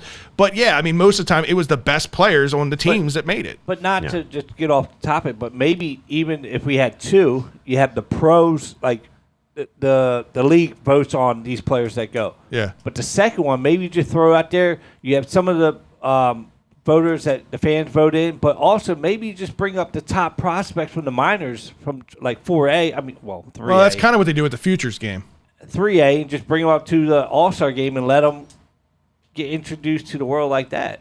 I mean, there's different ways that they could do it. That's for sure. Yeah, you could handle it. You could handle it a few different ways. But yeah, well, let's talk about the most important event of All-Star Weekend, which is, in my opinion, the biggest draw. It is the single best All-Star event of all sports. And it's All-Star skills event, especially. Event, because it's better than the games. It's better than anything. And that's the Home Run Derby contest. And obviously the Home Run Derby contest over the years has developed. It's changed. And it's gone to this format now where it's basically grip it and rip it. You've got 3 minutes to hit as many home runs as you can. None of this outs bullshit. None of these people like making selective pitching. You better have a guy that can throw you the ball over the middle of the plate and swing as many times as you can. And, man, it didn't disappoint this year. It didn't disappoint. I know that we've talked about it each year, and you kind of alluded to the only thing that I would change. The only thing I would change is I hate the head-to-head thing. You mean the seating, the bracketing? Correct, because you can have situations where you have two guys that hit 15 and 16. So the guy that hit 16 is done, and he's wins. Done. He wins. He saves himself. I agree. And then you have four other guys that all hit over 20 home runs, but only two of them are going because they matched up against each other. I'd like to see it go back to the top four guys. And if they all come out of the National League. They all come out of the National League. If one guy is not a home run leader, like I get the seeding for the home runs of like, okay, you're seeded 1 through 6. Here's the thing. I agree with that. And I 100% agree with it. But the way I would do it personally is I wouldn't have seeding in the first round. You'd have 8 guys hit as many home runs as they can within 3 minutes. Then, based off of that, you're down to 4, and then you seed those 4. So the second round is based on head-to-head simulation. Then you go to the championship, and it's head-to-head. That's my opinion. That's how I would do it. The only thing I could not even refute strongly, but like before you had this new way of doing a home run derby, think back to like when Josh Hamilton was fucking lighting up. I was just talking to him about this prior. Yep. He didn't win the fucking thing, and it wasn't seeded then either. I mean, granted, it was, like I said, it was different. There was no time. It wasn't hit as many as you could have. He also got through that derby with less than 3 outs, hitting how many home runs in a row? But that's what I'm saying. Like, but he still didn't win. So to your point, like not being seeded, he still. But there was arguments back then that he did have the most home runs in that derby, but didn't win because it was cumulative. So there's people that argue it should be cumulative. It should be, you go and you're playing for your seed, whatever it may be. But my whole point is I hate the situation where you get a guy that hits 15 and 16, you hit 4 guys that hit over 20, but the two guys that hit over 20 that did better than the 2 guys that only hit 15 and 16 aren't moving on simply because they drew the short straw of the seeding with who they went against because of their regular season home runs. Yeah. So if you're trying to make it this big thing, then make it the 4 guys that hit the most home runs in there. Right? Like, it baffles me. I just don't get it. I mean, this year, to Stephanie's point, right? This year, we didn't see it as much where guys were done. We saw it a couple times where guys didn't take the extra bonus time because they didn't need it and they won their round. But it wasn't as prevalent this year. To Goog's point, I think the bigger thing and the bigger issue with this, and I thought it was just me, but the math on home runs was off in this pretty bad. There were a few missed home runs that never got accounted for. Yeah, Schwarber actually beat Pujols in regulation. Exactly. Yeah. I thought so too. And I'm like, because I jumped off my seat. I'm like, there it is. There were some that I'm going, that went out. That's counted. And then it didn't count. And then there's some that they're like, tally that up. And I'm like, it didn't go over. What are you talking about? And the camera changes between swing and watching it go was bad. Like there were definitely things that Major League Baseball needed to do to clean it up. But the overall event, the spectacular, the spectacularness of what it is, I really appreciate. I do think that, oh, God, Christ, I can't come up with his name right now. The Met guy, what's his name? Oh, Pete Alonso. Pete Alonso's a little bit of a fucking douchebag, He's a man. freaking alien. Listen, he takes it seriously, and I get it. It's like he's probably never going to win an MVP award, or he's never going to win anything like prestigious in baseball other than making like a home run derby champion, right? So this is his thing. And he's done twice. He is built to be a home run hitter, but man, the whole meditating in the locker room and all that stuff before he's going out, I'm like, what the fuck is happening with this guy? Yeah. But either way, listen. Not to cut you off. No, even after like, I don't know if it was today's quote or if it was from yesterday. I saw it today. He had a quote there like, you would have thought he just lost the World Series. Like, I know, that's what I'm saying. Super Bowl. Like, takes it way too serious. The thing that, like, you just won $2 million off last year. Like, it's, you know what I mean? Like, It's that added weirdness. The only thing that kind of goes to my point of what I was saying is when you look at the home run derby, especially in that second round, we saw it a little bit in the first round because you have Seager who didn't make it, who hit 24, who had the third most, but second most. He had the second most home runs in that first round, and he didn't get in because he went against Rodriguez, who hit 32. He hit 24, so he doesn't get in. Then in round two, Soto has 16 over Pujols' 15. And Alonso hits 23 and doesn't get to go against Rodriguez, who hit 31. Right. So it kind of goes to my point. Like, I'm saying it just wasn't as prevalent as I've seen in the past. Yes. Last year there was a lot of that, and that's where I thought that rule needed to be changed. But we got to talk. We mentioned it. Pujols, he does put up 20 in that first round, beating Schwarber. So, that was my takeaway from the entire weekend. Like, I thought the commissioner thing with the rule change and bringing in the legacy picks and having Pujols and Cabrera be a part of it was a really cool gesture. Mm-hmm. And to see Pujols compete in this home run derby, I thought, oh man, what are you doing? It should be the lifetime impact nod. Yeah, but the home run derby specifically, I'm thinking you're 42 years old. This is rapid fire. He's going to be the quickest one 47. Gone. Like, he went on a groove for a little bit in that first round. Yeah, he did, man, and it was impressive. I expected. I'm like, I don't think he's going to hit 10. I think he's going to be somewhere in that like 7 to 9 range. And then he ended up hitting 20 total in round one or whatever. It was. It was really impressive, and to see him advance to the second round and then get close to advancing to the next round was pretty crazy.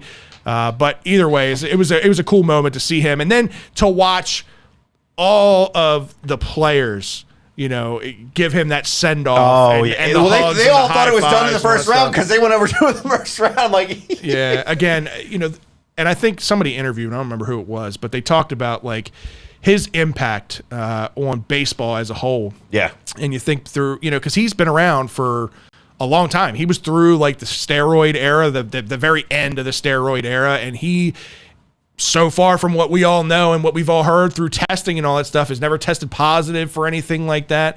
And he's just been, he's done a lot, not just on the field, but off the field with baseball and all the charity community work that representing he does, the community he does, both in Seattle, in St. Louis and in Los Angeles. He's an incredible guy. He's an incredible person, and I think this game is sorely going to miss him. Yeah, I think him and Miggy, that whole story with the two of them, to your point, it was good to see both of them done a lot on and off the field.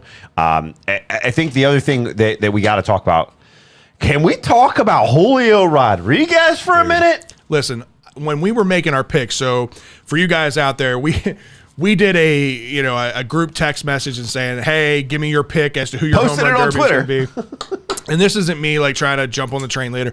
I had thought my wild card was Rodriguez, and the only reason I say that was because watching him the couple of times when he was here, right? Mm-hmm. He just has a very good, powerful, very fundamental swing that I thought he could hit a lot of home runs, but I thought The only reason I didn't pick him was I thought the moment was going to be too big.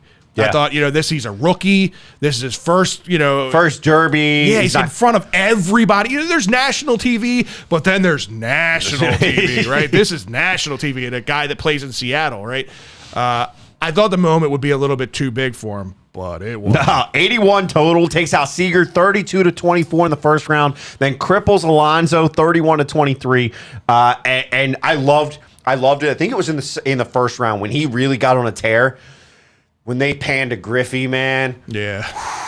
I got chills because it was like, not that I'm comparing him to Griffey, but in Seattle, there's been a lot of like, this kid gives them Griffey vibes at times at the plate. Right.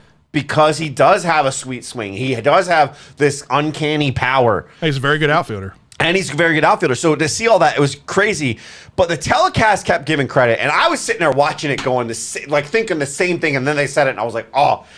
So his pitcher for that, Franny Pena, who's a family friend, his family runs a baseball academy down in the Dominican Republic, who had been working with Julio and got his confidence up to be the player that he is now. Yeah.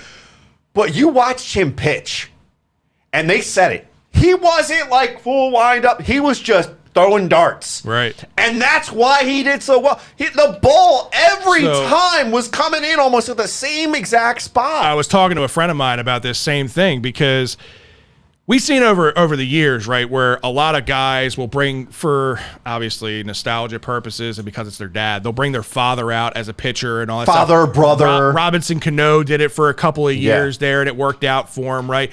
But I compared this to, and it was his dad, surprisingly enough, because it was, remember Bryce Harper when he had his dad out there throwing to him? Well, his dad has been throwing a BP since his he was dad a little knows where kid, to throw it right? to him, yeah. He knows right where to throw it to him, and he was consistent. There wasn't any wasted time between pitches. Like, he knew he wasn't doing full windup. He was throwing darts. As soon as the umpire gave him the sign, boom, it was consistent, right? There was a lot of pitchers that were throwing to these guys that should have hit a lot more home runs that I blame it more on the pitching and the lack of consistency of where they were throwing the ball than I do the hitters. Alonso's pitcher hurt him a lot. 100%. Alonso's pitcher hurt him a lot. A lot of guys. So even Soto having to go, like there was some that he was out because they were so far outside. So yeah, there's a huge credit. His name's Franny Pena, and huge credit to him because he really helped this kid get far and get noticed by just throwing him in there. Exactly what should be done in a home run derby. So great to see. Again, Juan Soto wins it all. A few quick stat casts real quick. Eight contestants in this hit 291 home runs. That's the third most of any derby. The two derbies behind that are 2019 with 312 and 2021 with 309. So the past three home run derbies have been the top ones. 291 home runs. That's more home runs hit in one night than in a single season at Dodger Stadium. Yeah. The record for that was 2019 at 246. So crazy to see there. Average of 416 feet. A total of 22.9 miles worth of home runs. Unreal. That is crazy. 31 over 450, 2 over 480. That was Soto at 482 and Alonso at 480. Great home run derby.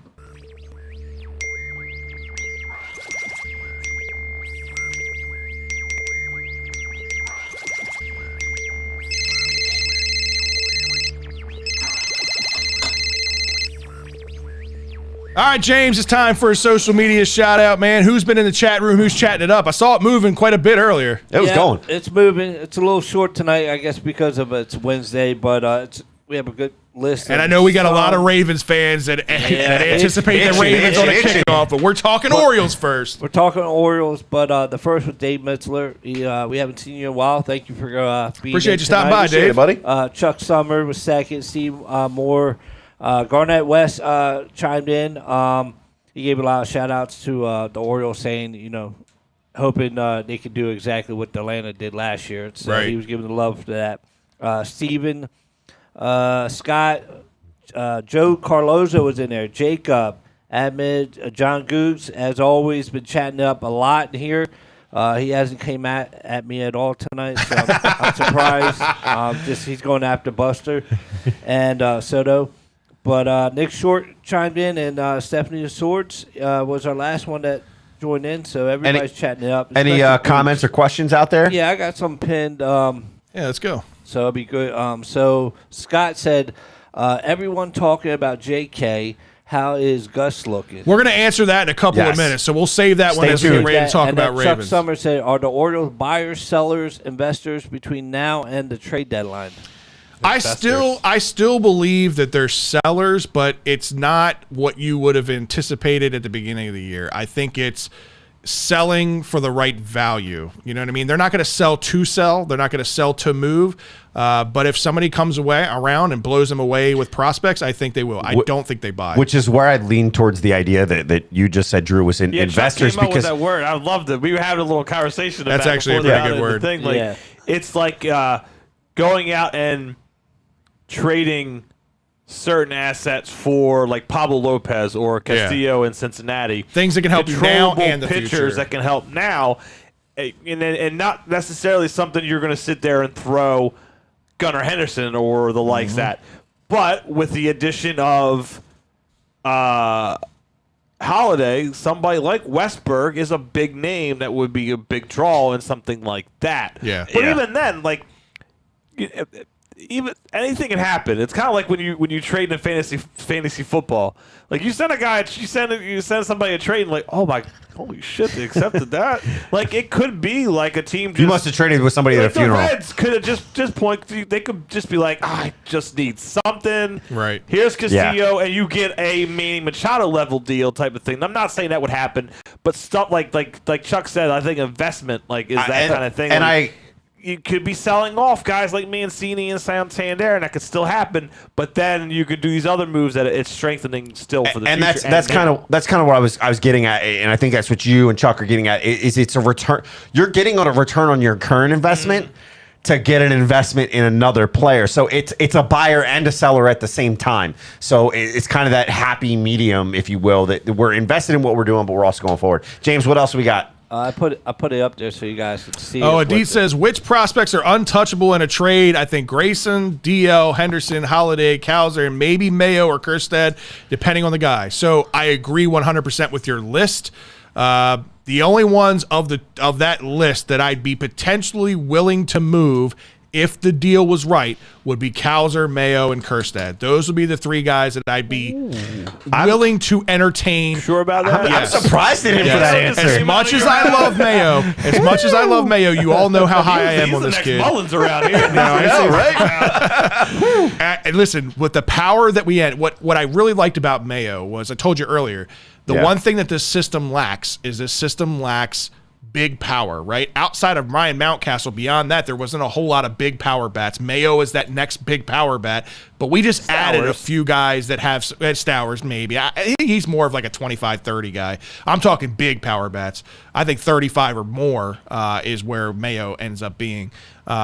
Again, I'm not giving away to give him away. It would be for the right prospect, but I think it's a good list. Yeah, I think it's a pretty good list, and I'm surprised with you on Mayo because for me, it would be Cowser and Kjerstad would be the two guys. Get the beat when they did that. I know, right? I was like, wait. I'm not comfortable with that. How are you? That's my guy before him. He's not my son. He's my stepson, so I'm willing to give him away. Oh, jeez. Friends forgetting that we got DJ Stewart. Yeah, right. Ain't nobody giving you shit for DJ Stewart, I can tell you that. What a power. He ain't going nowhere. Christ. All right, fellas, it's time for some flock talk. Appreciate you guys that aren't Oriole fans for sticking with us to get here to the Ravens. But I'll be honest with you, there's not a whole lot going on with the Ravens. There's not a whole lot to talk about right now. We will say this, training camp officially now underway as rookies reporting day was yesterday. Now starts the countdown to kickoff for the 2022 season. So we can start ramping up. We can start getting excited for the year. You know what else people can get excited about and chill out about? What's that? Is the question that came up earlier. I believe it might have been Steve that said, about the rookies not signing. Well, Daniel Falele, Jordan Arthur Davis signed their rookie deals on Saturday before returning to minicamp this week, or a rookie training camp this week. So one of those. Great to see. Yeah, great to see that. I wrote it wrong. Great to see that. Those were the two that we were kind of questioning, going, okay, it's kind of getting a little late, and you're not like a big name. Like, no offense to Daniel Falele or Jordan Armour Davis, but you weren't like a first, second round type player. So we didn't think there was going to be much like argument Maybe over Scott contract. Boras represents them too. Yeah, right. Exactly. But no, it was. I was happy to see that on Saturday evening, Sunday night, or Saturday evening, Sunday morning when they announced that they were going to go ahead and sign, and then knowing that the training camp was coming up, kind of going, okay, these guys are going to be here. We saw the video of Falele on Tuesday reporting. It's great to kind of see all that kind of really coming to fruition and really going on, especially considering all of the social media drama that's been going on. That's the one I cannot stand. What's going on right now is all this social media BS that continues to go on. I have a love-hate relationship with social media, especially Twitter, right? But right now, there's some shit going on with J.K. Dobbins and Ian Rappaport. Ian Rappaport put out this whole thing that J.K.'s not going to end up being ready for the preseason. He said it live on air. It wasn't even a tweet. He said it live on air. Right. Said he won't be ready for week 1 of the Ravens season. Well, J.K. fired back, was tired of hearing all the bullshit and all the naysayers and all that stuff, telling him, he said, fuck you, Ian Rappaport. come to me. I'm a man. Come to me. No, he's just, come to me if you want a source.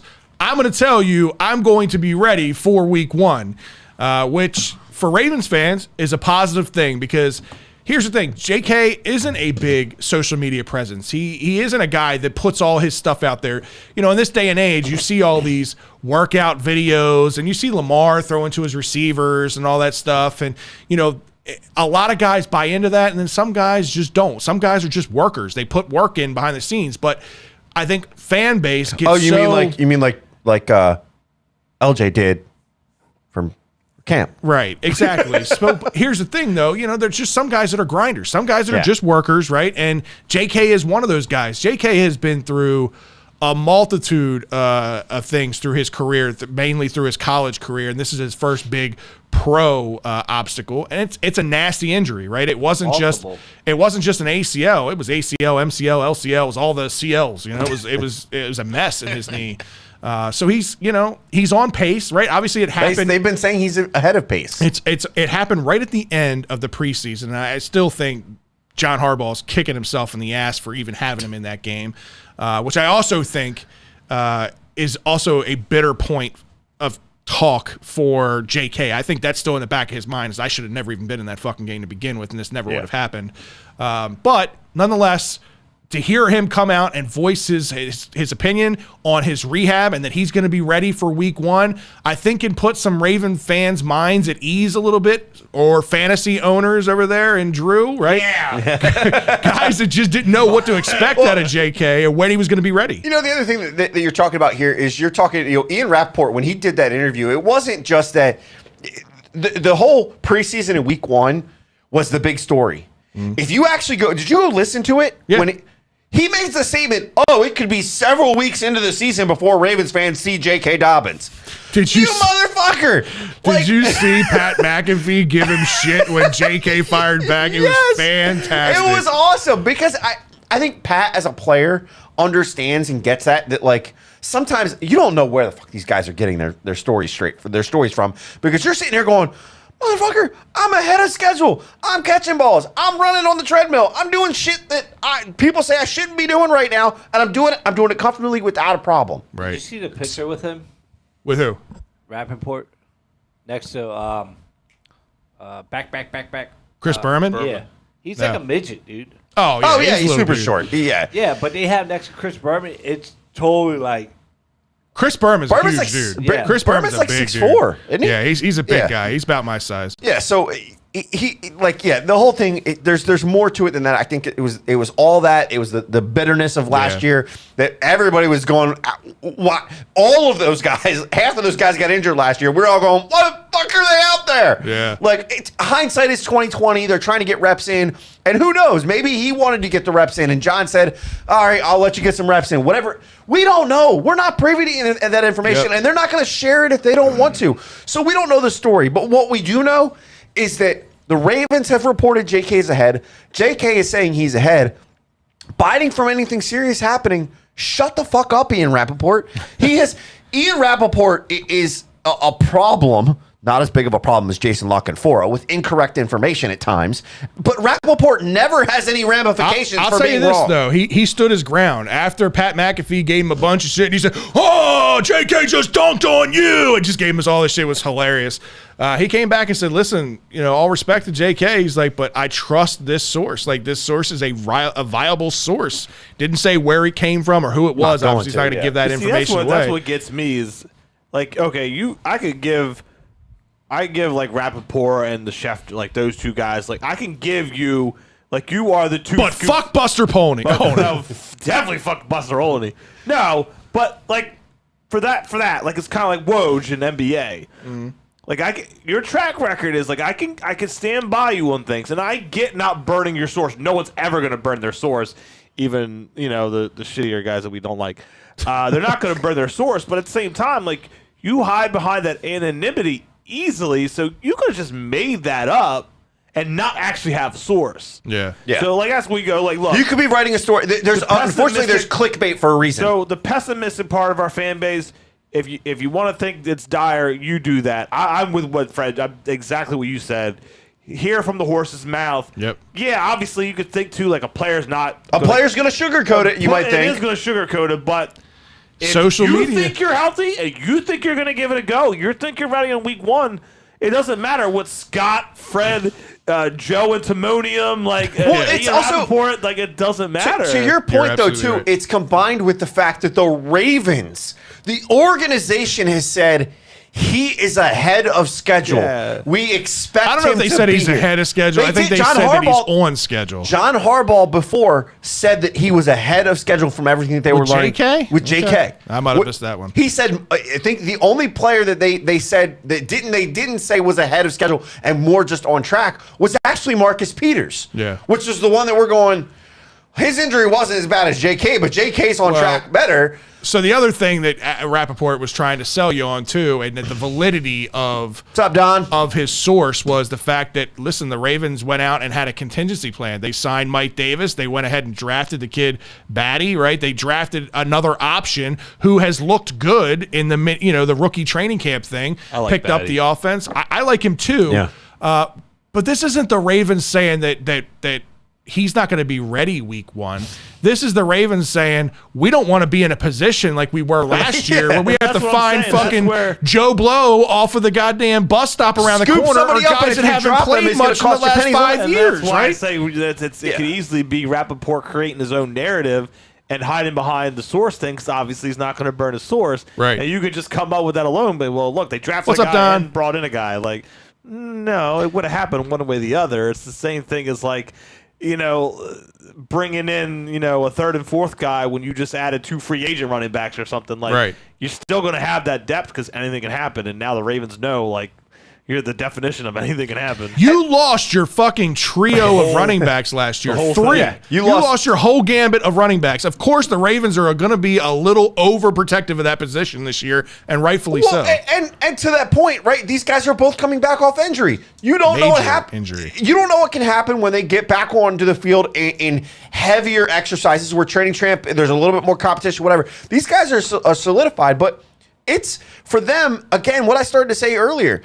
This is to get a guy like a Mike Davis and pick him up.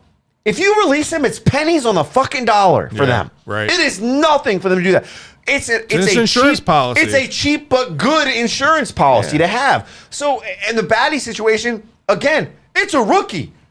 It's cheap. Yep. It's a rookie that's showing you good things. That you got in, the 6th round or 5th round, whatever he was. He was a late round pick. Guess what? If Batty looked bad, or if Batty looks bad, you can put him and stash him and keep him on the practice squad and stash him as one of your stashes. And then you could also turn around and keep Mike Davis. But if he's looking great, you can say, hey, Mike, we'd like to move you to the practice squad. We're going to move you to the practice squad. If somebody picks you up, entertain the offer. Well, staying with social media drama, the one that made me grab my popcorn and sit back and say, I need to read. I don't. It took a minute because there was a lot of shit. It was a fucking book. There was a lot of shit going on here because by the time I got to it, there was a whole lot of back and forth, and it was between Lamar and one former Raven in Bernard Pollard. I'll let you lay this out, but this got real deep. This got real entertaining for me, and and caught me off guard because Lamar usually doesn't fire back like this. So here's the deal. I'm gonna flip the script on you. I'm gonna let you set the stage because this is the topic I'm about to fucking go off on. Well, so here's the thing. If you don't know who Bernard Pollard was safety for us for a few years. He 2 went years. Okay, he went around, he bounced around with teams. Well, what he was known for in his time was he was a thumper. He was a hitter.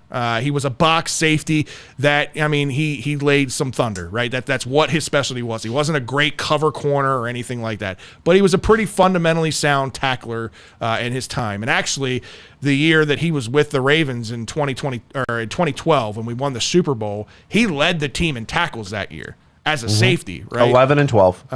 Yep. He led the team in tackles that year. And granted, Ray Lewis, who always typically led the team, was the deer antler spray year. That was the year he was out for most of the year. He was hurt and he came back for the final ride, that whole thing. So more people were getting to the secondary than usual. Right, exactly. So there's a whole lot of things that went into this, but the back and forth between them, again, Lamar is not somebody who usually fires back at his critics, but Bernard Pollard has been absolutely relentless against Lamar Jackson and why he's not a good quarterback and why he's just not the right fit. Why wide receivers don't want to come to Baltimore. Yeah, exactly. Why wide receivers will never want to play here, and he's just not a pocket passer, that he's like a one-trick pony with his legs and that kind of thing.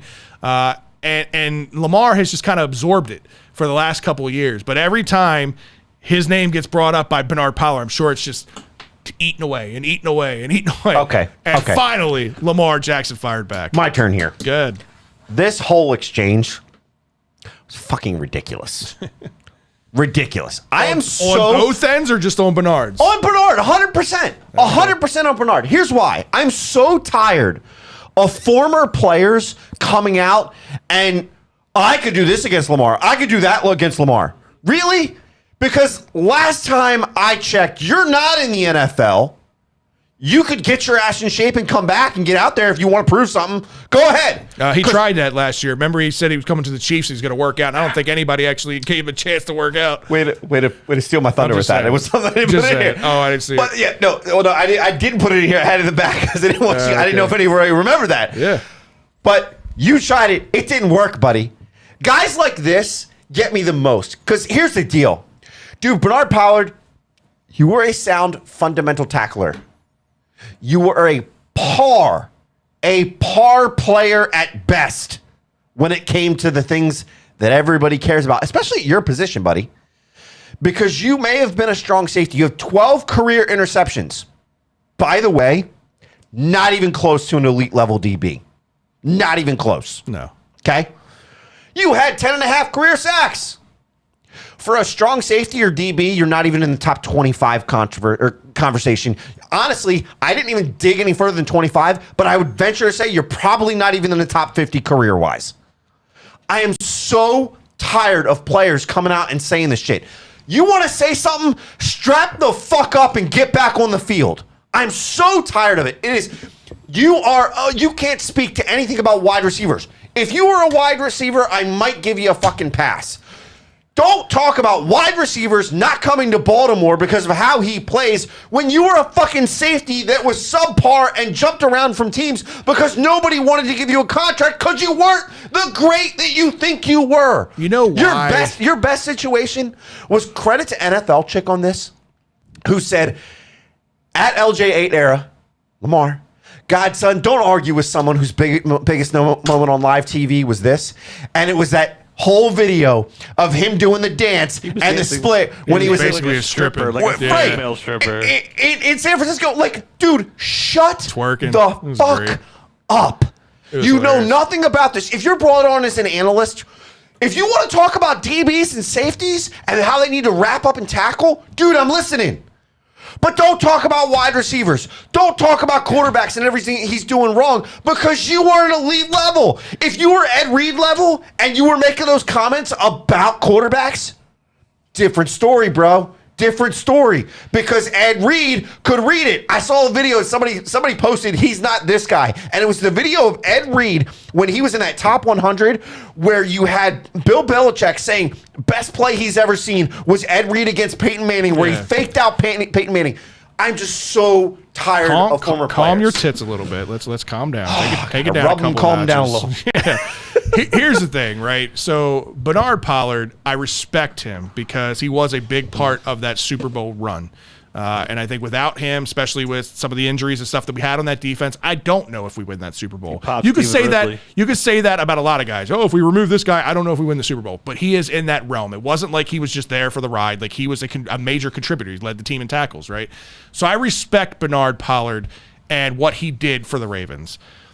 But I think Lamar kind of summed it up best. Is like, listen, they don't talk about you around here. Who do they talk about, right? They talk about Ray. They talk about Ed. They talk about, Chris McAllister. They talk about all the names that made a huge impact in their careers when they were here. And he's right. And if Lamar left tomorrow, Lamar would be in that discussion. Lamar will always be talked about in his MVP year, and it will always be talked about as one of the greats as the Raven, even if he left tomorrow, right? He brought elite level play here. Yeah. Bernard Pollard will never sniff that and never could sniff that, and nobody in the organization brings up his name anymore because he didn't have that kind of an impact. So Lamar's rebuttal was fucking fantastic, and I loved it. And here's the other thing, right? So as much respect as I have for Bernard Pollard, the only reason that he continues to go after Lamar like he does on social media is because it gets this kind of reaction. It's because it's the only thing that he can talk about that actually gets likes and retweets and people responding to him and keeping Bernard Pollard relevant. The motherfucker is in NASCAR now. Who gives a goddamn about NASCAR? That's where he's doing it. He's driving like NASCAR trucks or something. Let him do that. Let him be an ace in NASCAR trucks. But the only thing that keeps him relevant in the NFL discussion is his slander of Lamar Jackson. And I think that's why you see a lot of social media personalities jump on the Lamar slander. It's fucking clickbait. It's clickbait, and it gets people talking. And even if it's in a negative way towards you, it brings your followers up, and it brings your mentions up. And these guys make money off of that stuff. Yeah. That's why Bernard Pollard I don't disagree with you. I'm just so, like, go make your money off of you, not off of somebody else. I agree. You're slandering somebody else to make money, you lose my respect 100%. Especially a guy who's fighting and grinding, and you want to talk about that. That's the thing that gets me is these guys that come out of the woodwork going, oh, if I was playing against him, then strap the fuck up, motherfucker. And some of these guys even go, oh, I'll get back out there, I'll do it. Go ahead. Nobody's giving you a fucking shot because you weren't that great anyway. Right. I guarantee you, if Ed Reed strapped up and said, I'm doing it, he'd at least get some looks. Bernard Pollard, you're not getting any looks. He looks homeless at this point. Go ahead. He's looked homeless his entire career. I got Bernard Pollard on line 2 for Scott. I'll talk to him. Let's go. Let's go. I'll tell him straight to his face. Straight to his face. Man. So another thing that came about on social media, this wasn't two players going back and forth, but it was about a player, at least one that was a former player for the Ravens, right? And it was about Orlando Brown Jr.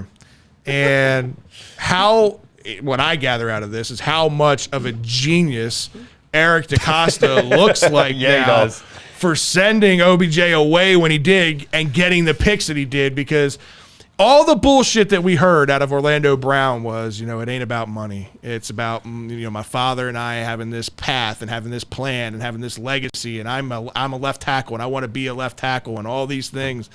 So, the Ravens said, well, we paid our left tackle. If you really want to be a left tackle, well, we'll create a path for you. We'll find you with a team that, needs a left tackle, and that's where you'll go.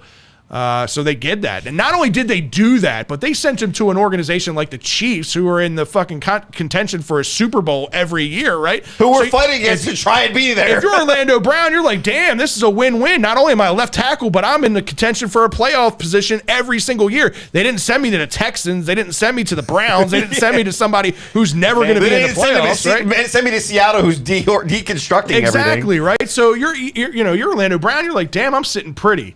Well, push come to shove, and contract talks start coming, and, the Chiefs have a value on Orlando Brown Jr., and the value that they're paying him or offering him is right tackle money. Yep. And you would think if it wasn't about money, Orlando Brown would be like, you know what? I'm still getting $20-something million a year, but I'm playing left tackle, and that's what this whole thing was supposed to be about, and I'm going after a playoff. But he said, you know what, Chiefs, go fuck yourself. I'm a left tackle. Pay me like a left tackle. And that's the thing here is that one of the things that they, I forget who it was on ESPN basically said, and there was a tweet about it too, that like his source inside the Chiefs organization said that this is their statement to that reporter was, this is not the team-friendly player that we thought we were getting in OBJ. Because everything was made up to be, hey, this is about me being left tackle. This is where I want to be. I want to prove myself.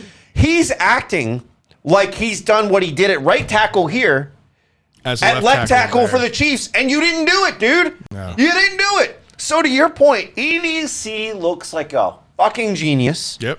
We won this trade 100% at this point. We already knew we won the trade, but now this just, for me, seals the deal. You were absolutely 150% going to lose out on this guy. So to end up getting back a first-round pick, and I think they got a fifth-round pick for him as well, or whatever they got. Like, not to unbelievable. mention he's being such a whiny bitch about this. Right. That they franchise tagged Orlando him. Brown on line 3. Go ahead. I don't give a shit. I'll say it to him. You're being a whiny bitch, dude. You're being a whiny bitch. You didn't put up numbers as a left tackle. If you, I'll say it to his face. What's he gonna do? Swing at me? Then I'll be rich. I'll be rich, bitch. No, the thing here is, dude, you didn't. I don't put want it up. his wardrobe though. The wardrobe's terrible. His franchise, they franchise tag him to get in there, and there's rumors that he's not gonna show up. This Not is the surprised. whole thing. Like that's what's funny to put it back to the Ravens' perspective. Like the same thing would happen now. Like I always said it. And you could never say I never said it. He would have held out last year. I fully 100% would. I agree. I If think the Ravens he would have didn't done make that. the move? Yeah. And that would have extended the year. You would have been nowhere different than where you were last year. And now it's just like it's vindication because, like you said, like you're right back in this position where, like, now you're like you say, you're not gonna. It's just like every other kind of tag, just about every other kind of tag player, just not gonna show up, and you're gonna try to fight it, and we'll see how it goes because it could get super ugly. Because I could. You had a chance to prove yourself, and you didn't. Kansas City not budging on it because, like, look, just in general, they decided to look. Tyreek Hill, we just cannot pay you. Like they would still rather him be there, but we just we cannot we're not going to be able to really pay you that. Go see what you can get and see what he got. Like that's going to be the same situation. So if they weren't going to pay someone who was super integral and at the top of his game, arguably you could put him in that conversation for top wide receiver. This guy's nowhere near in the conversation for top left tackle. Right, 100%. And John, to Goog's point too, is apparently his agent is gaslighting him too. So not only is he hearing "go fuck yourself" from the Chiefs, his agent's like, "What the fuck are you doing?" Shut the It was a fuck really up. good Yeah. deal. It actually really was a good deal. Yeah, 100%. It was a good really deal. was a good deal. It was a good deal for the value. It was that he a is. reasonable He deal is- for the player that he is. He is Simple not. as that. In my opinion, he is not a top 10 left tackle, but he is a top 3 right tackle in the league even today, and that is paying him at that tier. We should have traded him to Miami. They got a left-handed quarterback. He could do well on the right tackle there. It's You can more pay than that a second fair money enough there. deal. I'm telling you now, I don't think the Chiefs budge. I don't think the Chiefs offer anymore. I think Orlando Brown is going to have to swallow his pride. He's going to end up signing this contract. The ball is completely or in even their, lower. Their ball is completely in their court because with I'm going to forget the other guard, but with bringing in Thuney or Thuney, however you say his name, drafting Humphrey and the other guard, they have literally arguably the top one or two unit at up the middle, not counting the tackles. Right. So if they believe so strongly in that and this quarterback who can, you know what I mean? Yeah. I love I love Patrick Mahomes, but it's a dude that can just make something out of nothing and be this gunslinger and run around and get away from it. You look what he was trying to do in the Super Bowl without a line at all. Right. And he was still able to almost, come back and win that game. So they're like you just added, they're not going to budge because they don't really need There's to. no incentive for them to There budge. isn't. You're already they gave you the tag that that's what you're going to be on, and if you're going to hold out, well, we'll just keep going with the status quo. Absolutely. James, what's your take on Orlando Brown, man, and the Ravens working out on that deal?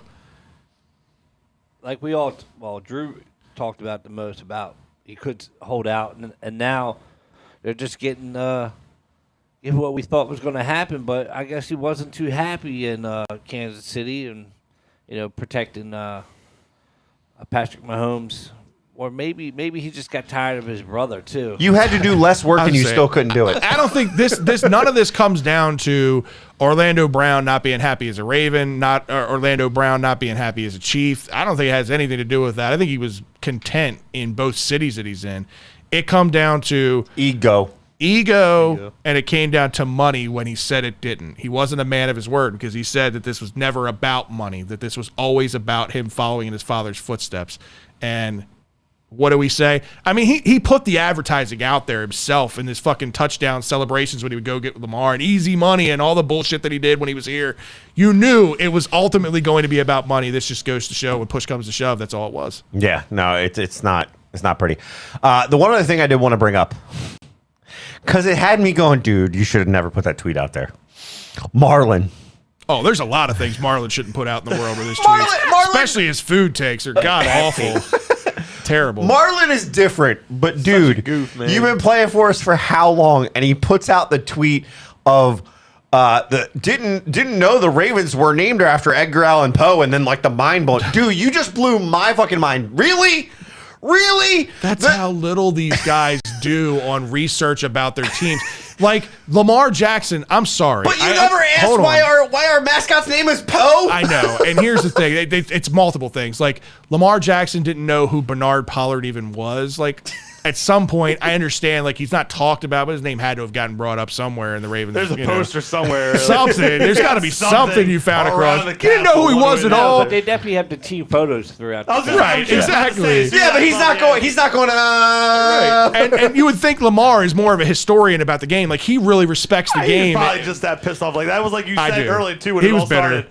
I'm so tired of hearing my name, and now this dude. Wait, whoa. Yeah, exactly. No, I'm not having it. And then, with Marlon and not knowing Poe, it just goes to show, like, this guy was like, you know what? I'm a good football player. I love the team that I'm on, but they're going to pay me, and that's all I really care about at the end of the day. Whatever. Yeah. All right, so I know that you kind of wanted to give our preseason predictions for the NFL this year and where we think we're going to land with the different divisions, who's going to wind up, how many wild card teams do we have?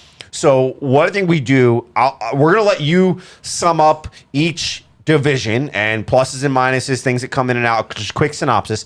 And then the four of us are going to give who we think is going to win each of the divisions and then who we think our three wild card teams are going to be. So let's start with the North. And then we'll start with you, Fred. Give us a rundown of the North. What's going on? I think we all kind of know it, but quick rundown, and then what you're thinking as far as the North and who's going to walk away with the North championship. You're talking about our division, right? Our division. So Yep. obviously, you got. I was going to go through this thing. We don't have a whole lot of time for it. You know what? Let's save this. Let's save this for next week, where we actually have a little bit. The Orioles went way longer than I expected it to. This is going to take some time, and I do want to make sure that we get, because I want to do two things. I want to do our preseason picks, and then I want to do our preseason actual prior to week one picks. See if anything changes based off of injuries, based off of people getting starting positions that we didn't expect, that kind of thing. In the meantime, for next week, all of you guys bring to the table who you think will win each division and the three wild card spots in each league. It's going to take time. And then we'll go from there. We'll break it down next week. And for you guys out there too, let us know. Send us in your picks. Yeah. Add us, whatever. Tweet us. Get us a message, whatever. And you can also do it in the chat room next week. But bring it. Write them down. See how yours compares to ours. We'll get it out there next week. I don't think my table's big enough. Table's bigger than my deck. We're good. No rules. No boundaries. 2 topics. 30 seconds each. It's time for the 2-minute warning. All right, fellas, it's time for the 2-minute warning. For those who don't know, each one of us gets 30 seconds between Scott and I to answer 2 questions in 2 minutes. So Drew is reading the questions this week. As if the song didn't tell everybody I know, what happens. Drew, kick us off, man. What's question 1? What do we got? Now that I am into golf with all of you guys, begs the question: if you could play, if you could have your best round ever, let's say at par or 1 or 2 strokes under, even, what PGA course would you want it to come at? PGA course. All right. Go ahead, Scott. Not live course. Yeah, I'll go first. So PGA course for me, probably one of the harder ones out there, and one of the ones that is a bucket list place for me. A lot of people might say Augusta. For me, it's TPC Sawgrass. That's 17, which is why I want to go back and play renditions. We're trying to set that up. But 17 in TPC Sawgrass, and just that whole course, it plays tough. Yeah, I mean, it's got to be Augusta, right? Like, to be able to go there, I mean, it's how well manicured it is, and just the history of who's played there. I mean, you can say that about a lot of courses, but you could say that about St. Andrews. You can say that about St. Andrews, which would be another really cool one. But if we're talking about within the states, Augusta, I think it would be a really cool course to play, and to be able to shoot a really good round there, I think I'd be feeling pretty good about myself. By the way, bunkers were invented at St. Andrews, so kind of semi-fuck painting at St. Andrews. So shout out to Googs for this one. With some NFL teams dropping a lot of new alternate helmets, would you like to see the Ravens drop a new one? If so, what color, scheme, and all, or keep it the same? It wouldn't be pretty for the game, like in the game, like during the game, but white would look super clean. A white helmet with the black and purple shield on it. But even also a purple helmet wouldn't, if you're gonna do a color rush, a purple helmet for a color rush, I wouldn't mind that. I hate when they did I think they they brought out the gold helmets the one time, and it just was didn't gold work. pants. It was gold pants. They look like mustard. Yeah. No, I think for the alternative, I don't think you need to go too crazy with it. I've seen some crazy sketches and some images of ones that There's have a bunch cool of people elements. on Twitter that do it. I have one at home. It's a mini helmet, and it's a matte purple, so it's not a shiny. It's a matte purple. It's got the gold stripes. It's got a gold face mask on it. Still got the same Raven head on it. You could do that, or you could do some, version of the shield or whatever on it. But I think a matte purple with the gold accents would look really, really good as an alternative helmet. Fair enough. In my opinion. Good show, guys. Hey, appreciate you guys tuning in as always. Yeah. Stay tuned for the after hours. I know James got some questions lined up that have been pinned through the chat room. And if you got any more questions, dump them in the chat room. We'll definitely answer. Yeah, as always, guys, we appreciate you guys tuning in each week when we go live. This week, obviously, we went live on a Wednesday because we figured the All-Star game, let everybody kind of sit back and absorb it with everything that was going on. So next week, we'll be back next Tuesday night, 7:30 Eastern Standard Time. That's how you find us. You can also find us on our website, www.birdlandbs.com. While you're there, you can check out all of our gear, get yourself into each of our episodes, and check out the Shell and Tell podcast. You guys have been putting out some new episodes here recently. Yeah, recording one tomorrow. Hey, we're getting down. What are we at? What number are we at? We're down to. Are we below 50 yet? Or 60? What are you talking about? For games left before the beginning of the season. Yeah, we're down below 50. Yeah, so we're getting there, guys. So stay tuned and stay up to date with these guys as things happen with Maryland. Make sure you also follow us all on our social media pages. At BirdlandBS is how you find us, or our individual handles. You can go check it out. Make sure you set that notification bell on any of the platforms so you can know when we go live or when we put out new content.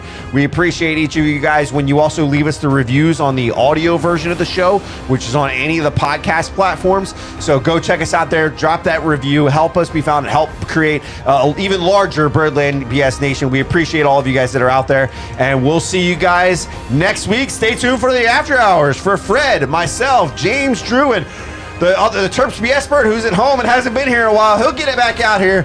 We'll see you guys next week. See you.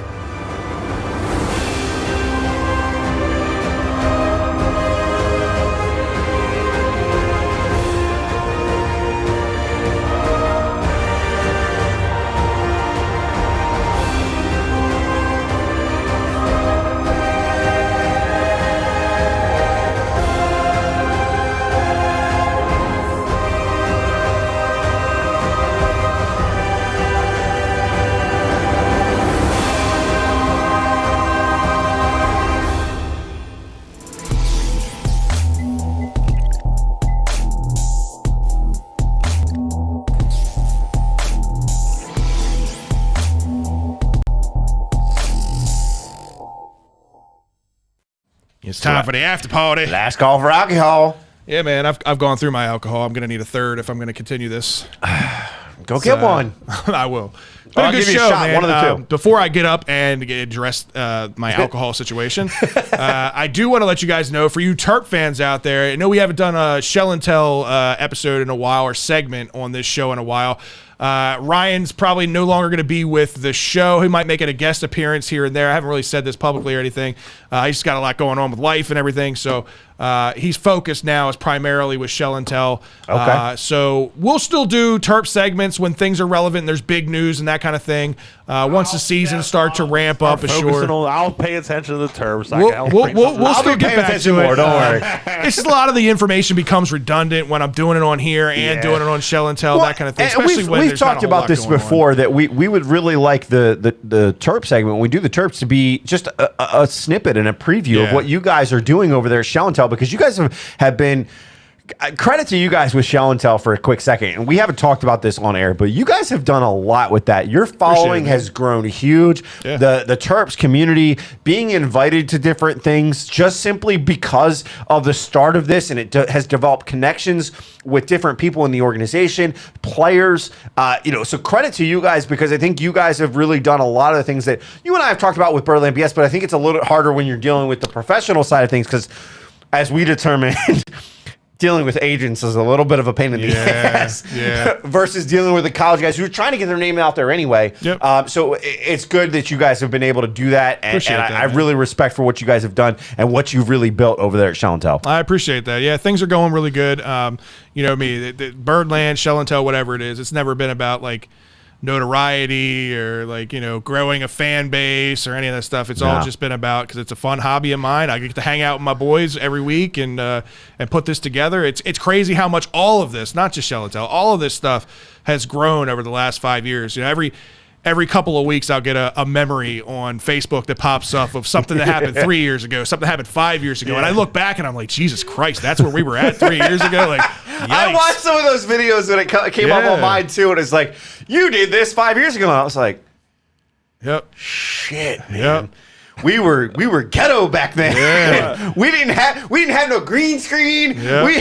My buddy I actually sent me a screenshot of our text messages. Shout out to Matt Talley, guy that I started the show with as an audio podcast, and when we were going back and forth on what we were going to call Birdland BS and where the name kind of came from, and we went back and forth on hours, and I was like, nah, stupid. I would send something, he'd be like, nah, that's dumb. As soon as I said Birdland BS, we were both like, yup, that's fucking it. Like, neither one of us hesitated or paid any other suggestions out there. It's kind of cool. Just the evolution too. I know we've talked about this before, so not to beat a dead horse, but and I'm going to say something here in a second, but just the evolution from when I originally came on, right? For those that don't know, I originally came on with you and Birdland BS when it was you and Ryan kind of doing it, and Ryan, had a lot of things going on. Shamel, Redhead Ryan, and so it was like, hey, we happen to meet because of a situation with dogs, and we've been over that, but then we really kind of hit it off. And it was funny because you told me later on, I didn't know it at the time, but you said that Redhead Ryan was like, dude, the connection between the two of you. Yeah. Like, I thought Ryan was just quiet on the first. Ryan was doing me a favor. When Matt and I decided to go separate ways, I was going to do it solo. And actually, I did it solo for like 2 or 3 episodes. And let me just tell you, it is really hard to do it It's solo. difficult to do. I tried some solo stuff myself. It's difficult. I have a lot of respect for those late night hosts on those sports shows and whatnot that do those things especially anybody that's producing at the same time they're hosting. It's difficult as hell to do. Absolutely. But then Ryan, he was like, hey, I'll come on for a couple weeks until you figure it out, just to make it a little easier. And then everything happened with you, and things have just been great ever since. James, obviously, he's been a fan of the show since day one. James and I have been friends since we were in high school, since we were kids. He was a fan of the show and then ended up becoming a part of the show, and it's been a great relationship. Now he's been producing. I don't know how much longer we got you around, James. Obviously, you got some career things going on I got to start getting my we'll see. Drew's moving. Drew's going to be changing chairs soon. He's got some big shoes to fill. To you, man, too. That's a little chair right there a couple times. I know you've obviously with the family business and everything, you've been at Pizza John's longer than I've known you, right? It's been a part of your life, your entire life. So to make this change, it's a big decision, but I wish you nothing but the best with it, man. And you will always have a seat here, no matter whenever you want it. Yeah, I appreciate it, man. Yeah, it don't matter who's here. You can sit in the producer chair anytime you want, buddy. You will always have. Sorry, a seat Drew. here. He gets priority. I'm sorry. And you will always be a part of the Birdland BS group chat, no matter what. But the evolution of James coming on, and then Ryan coming on, the connection between you and Ryan, and then Drew coming on, and Joe Carlozo's been on here a few times. So people that have really supported us for a long time, we appreciate it. Which brings me to the other thing I was going to say. Stay tuned, guys. We're trying to work on an additional sponsorship for the show. One way or another, we're going to try to figure out a way to do a live show somewhere.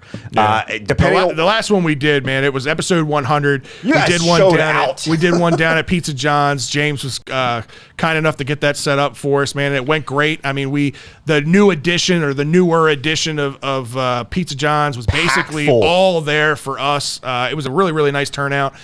So we look forward to doing that again in the future. Hopefully, I guess, what are we on, episode 248 now? Maybe for episode 300, we'll do something big. Yeah. So it we'll may see. even be maybe before then. We've talked about. It's been a little while. I mean, it's been 148 episodes since we did our last live one. We might do one before then. We'll see. We'll work some things out and let you guys know. But we appreciate all of you guys that are always showing up in the chat room, But showing up for everything that's there. The whole reason I didn't even mean to go down this whole rabbit hole, but the whole reason I brought up Shell and Tell and the Terps is there are some ties now that I found out as we were live from the Terps and the Orioles.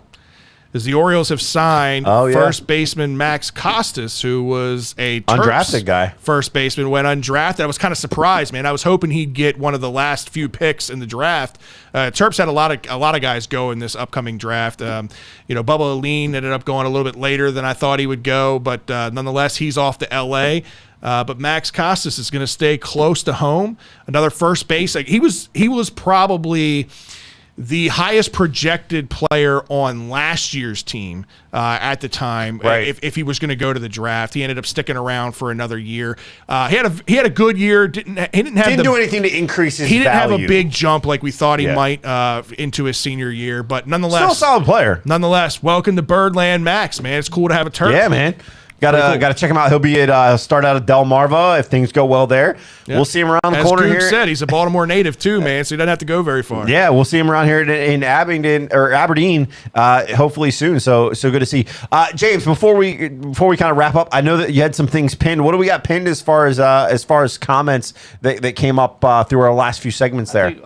Nick just wanted to know when we could come down to. Do the So Bay Sox game. speaking of that, right? We're actually I gotta talking look that up about right now. we're actually talking about doing a golf outing at Renditions for just us, and whoever wants to come out there and put another foursome together, you're more than welcome. But we're talking about doing something early August at Renditions, which is right down the road from Bowie. So we were thinking if we did an early enough tee time at Renditions, we could kind of time it out where we could do that, go get something to eat or drink, and then go to Bowie and just kind of make an entire day out of it.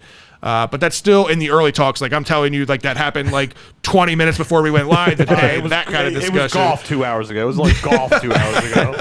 Yeah, so things have just kind of developed. By the way, they're away. Are they away? They're away on that day. On that day. God damn it! All right, well, let's go to Bobby's Burgers at the casino because it was the shit last time. You want to throw up along the way too? No, I'm good. Ryan won't be driving that day, right? I'll Yeah. the follow can't hold your alcohol. The 2 weekends later, they are at home for a 105 game, so we might be able to pull that one off if we just get. 5, you're pushing it. Yeah. Oh Right no! early. That's the day I come back from Florida. Damn it! Hey, listen, we are absolutely going to make Be it. at that game. You and James will be. We're gonna make it a point to be out August there. 28th. It's the last game at Bay Sox Stadium. Okay. It's a Sunday. We could probably, if we had between all of us now, we could probably schedule an outing. Or not even if it doesn't even need to be a golf outing. We could schedule a game. We'll look at the schedule. Nick, we'll let you know, Nick. Stay tuned. 100%. You We will know let from us. you know if we're going to Bowie the next time. You are our first name on the guest list. We have a lot of connections that we've actually developed at Bowie that keep trying to get us out there. It's just scheduling. It's hard between all of us, and we don't want just a one one or two people to go out. We want it to be a kind of event between us and you guys. So we'll figure something out and we'll announce it. We'll work with them and we'll get it figured out because we have connections over there. Josh said, y'all see Topgolf is getting built across from the bank. Yeah, that's been in the works now for, I don't know, 5 years it feels like. It's been the slowest but build process it's finally actually ever. being built. Well, they're finally building it. There's a lot of construction going on right now down at the yard. I feel like the progression of the team has gotten a little wild hair up the ass that they're like, well, shit, if we're going to be performing and people are going to start coming down here more, we need to get some of these other entertainment things up and running and cash in on it while we can. The other, the one venue, like, popped up out of fucking nowhere. The concert place. Yeah. The concert venue behind. See the shell of, like, where, like, the stands and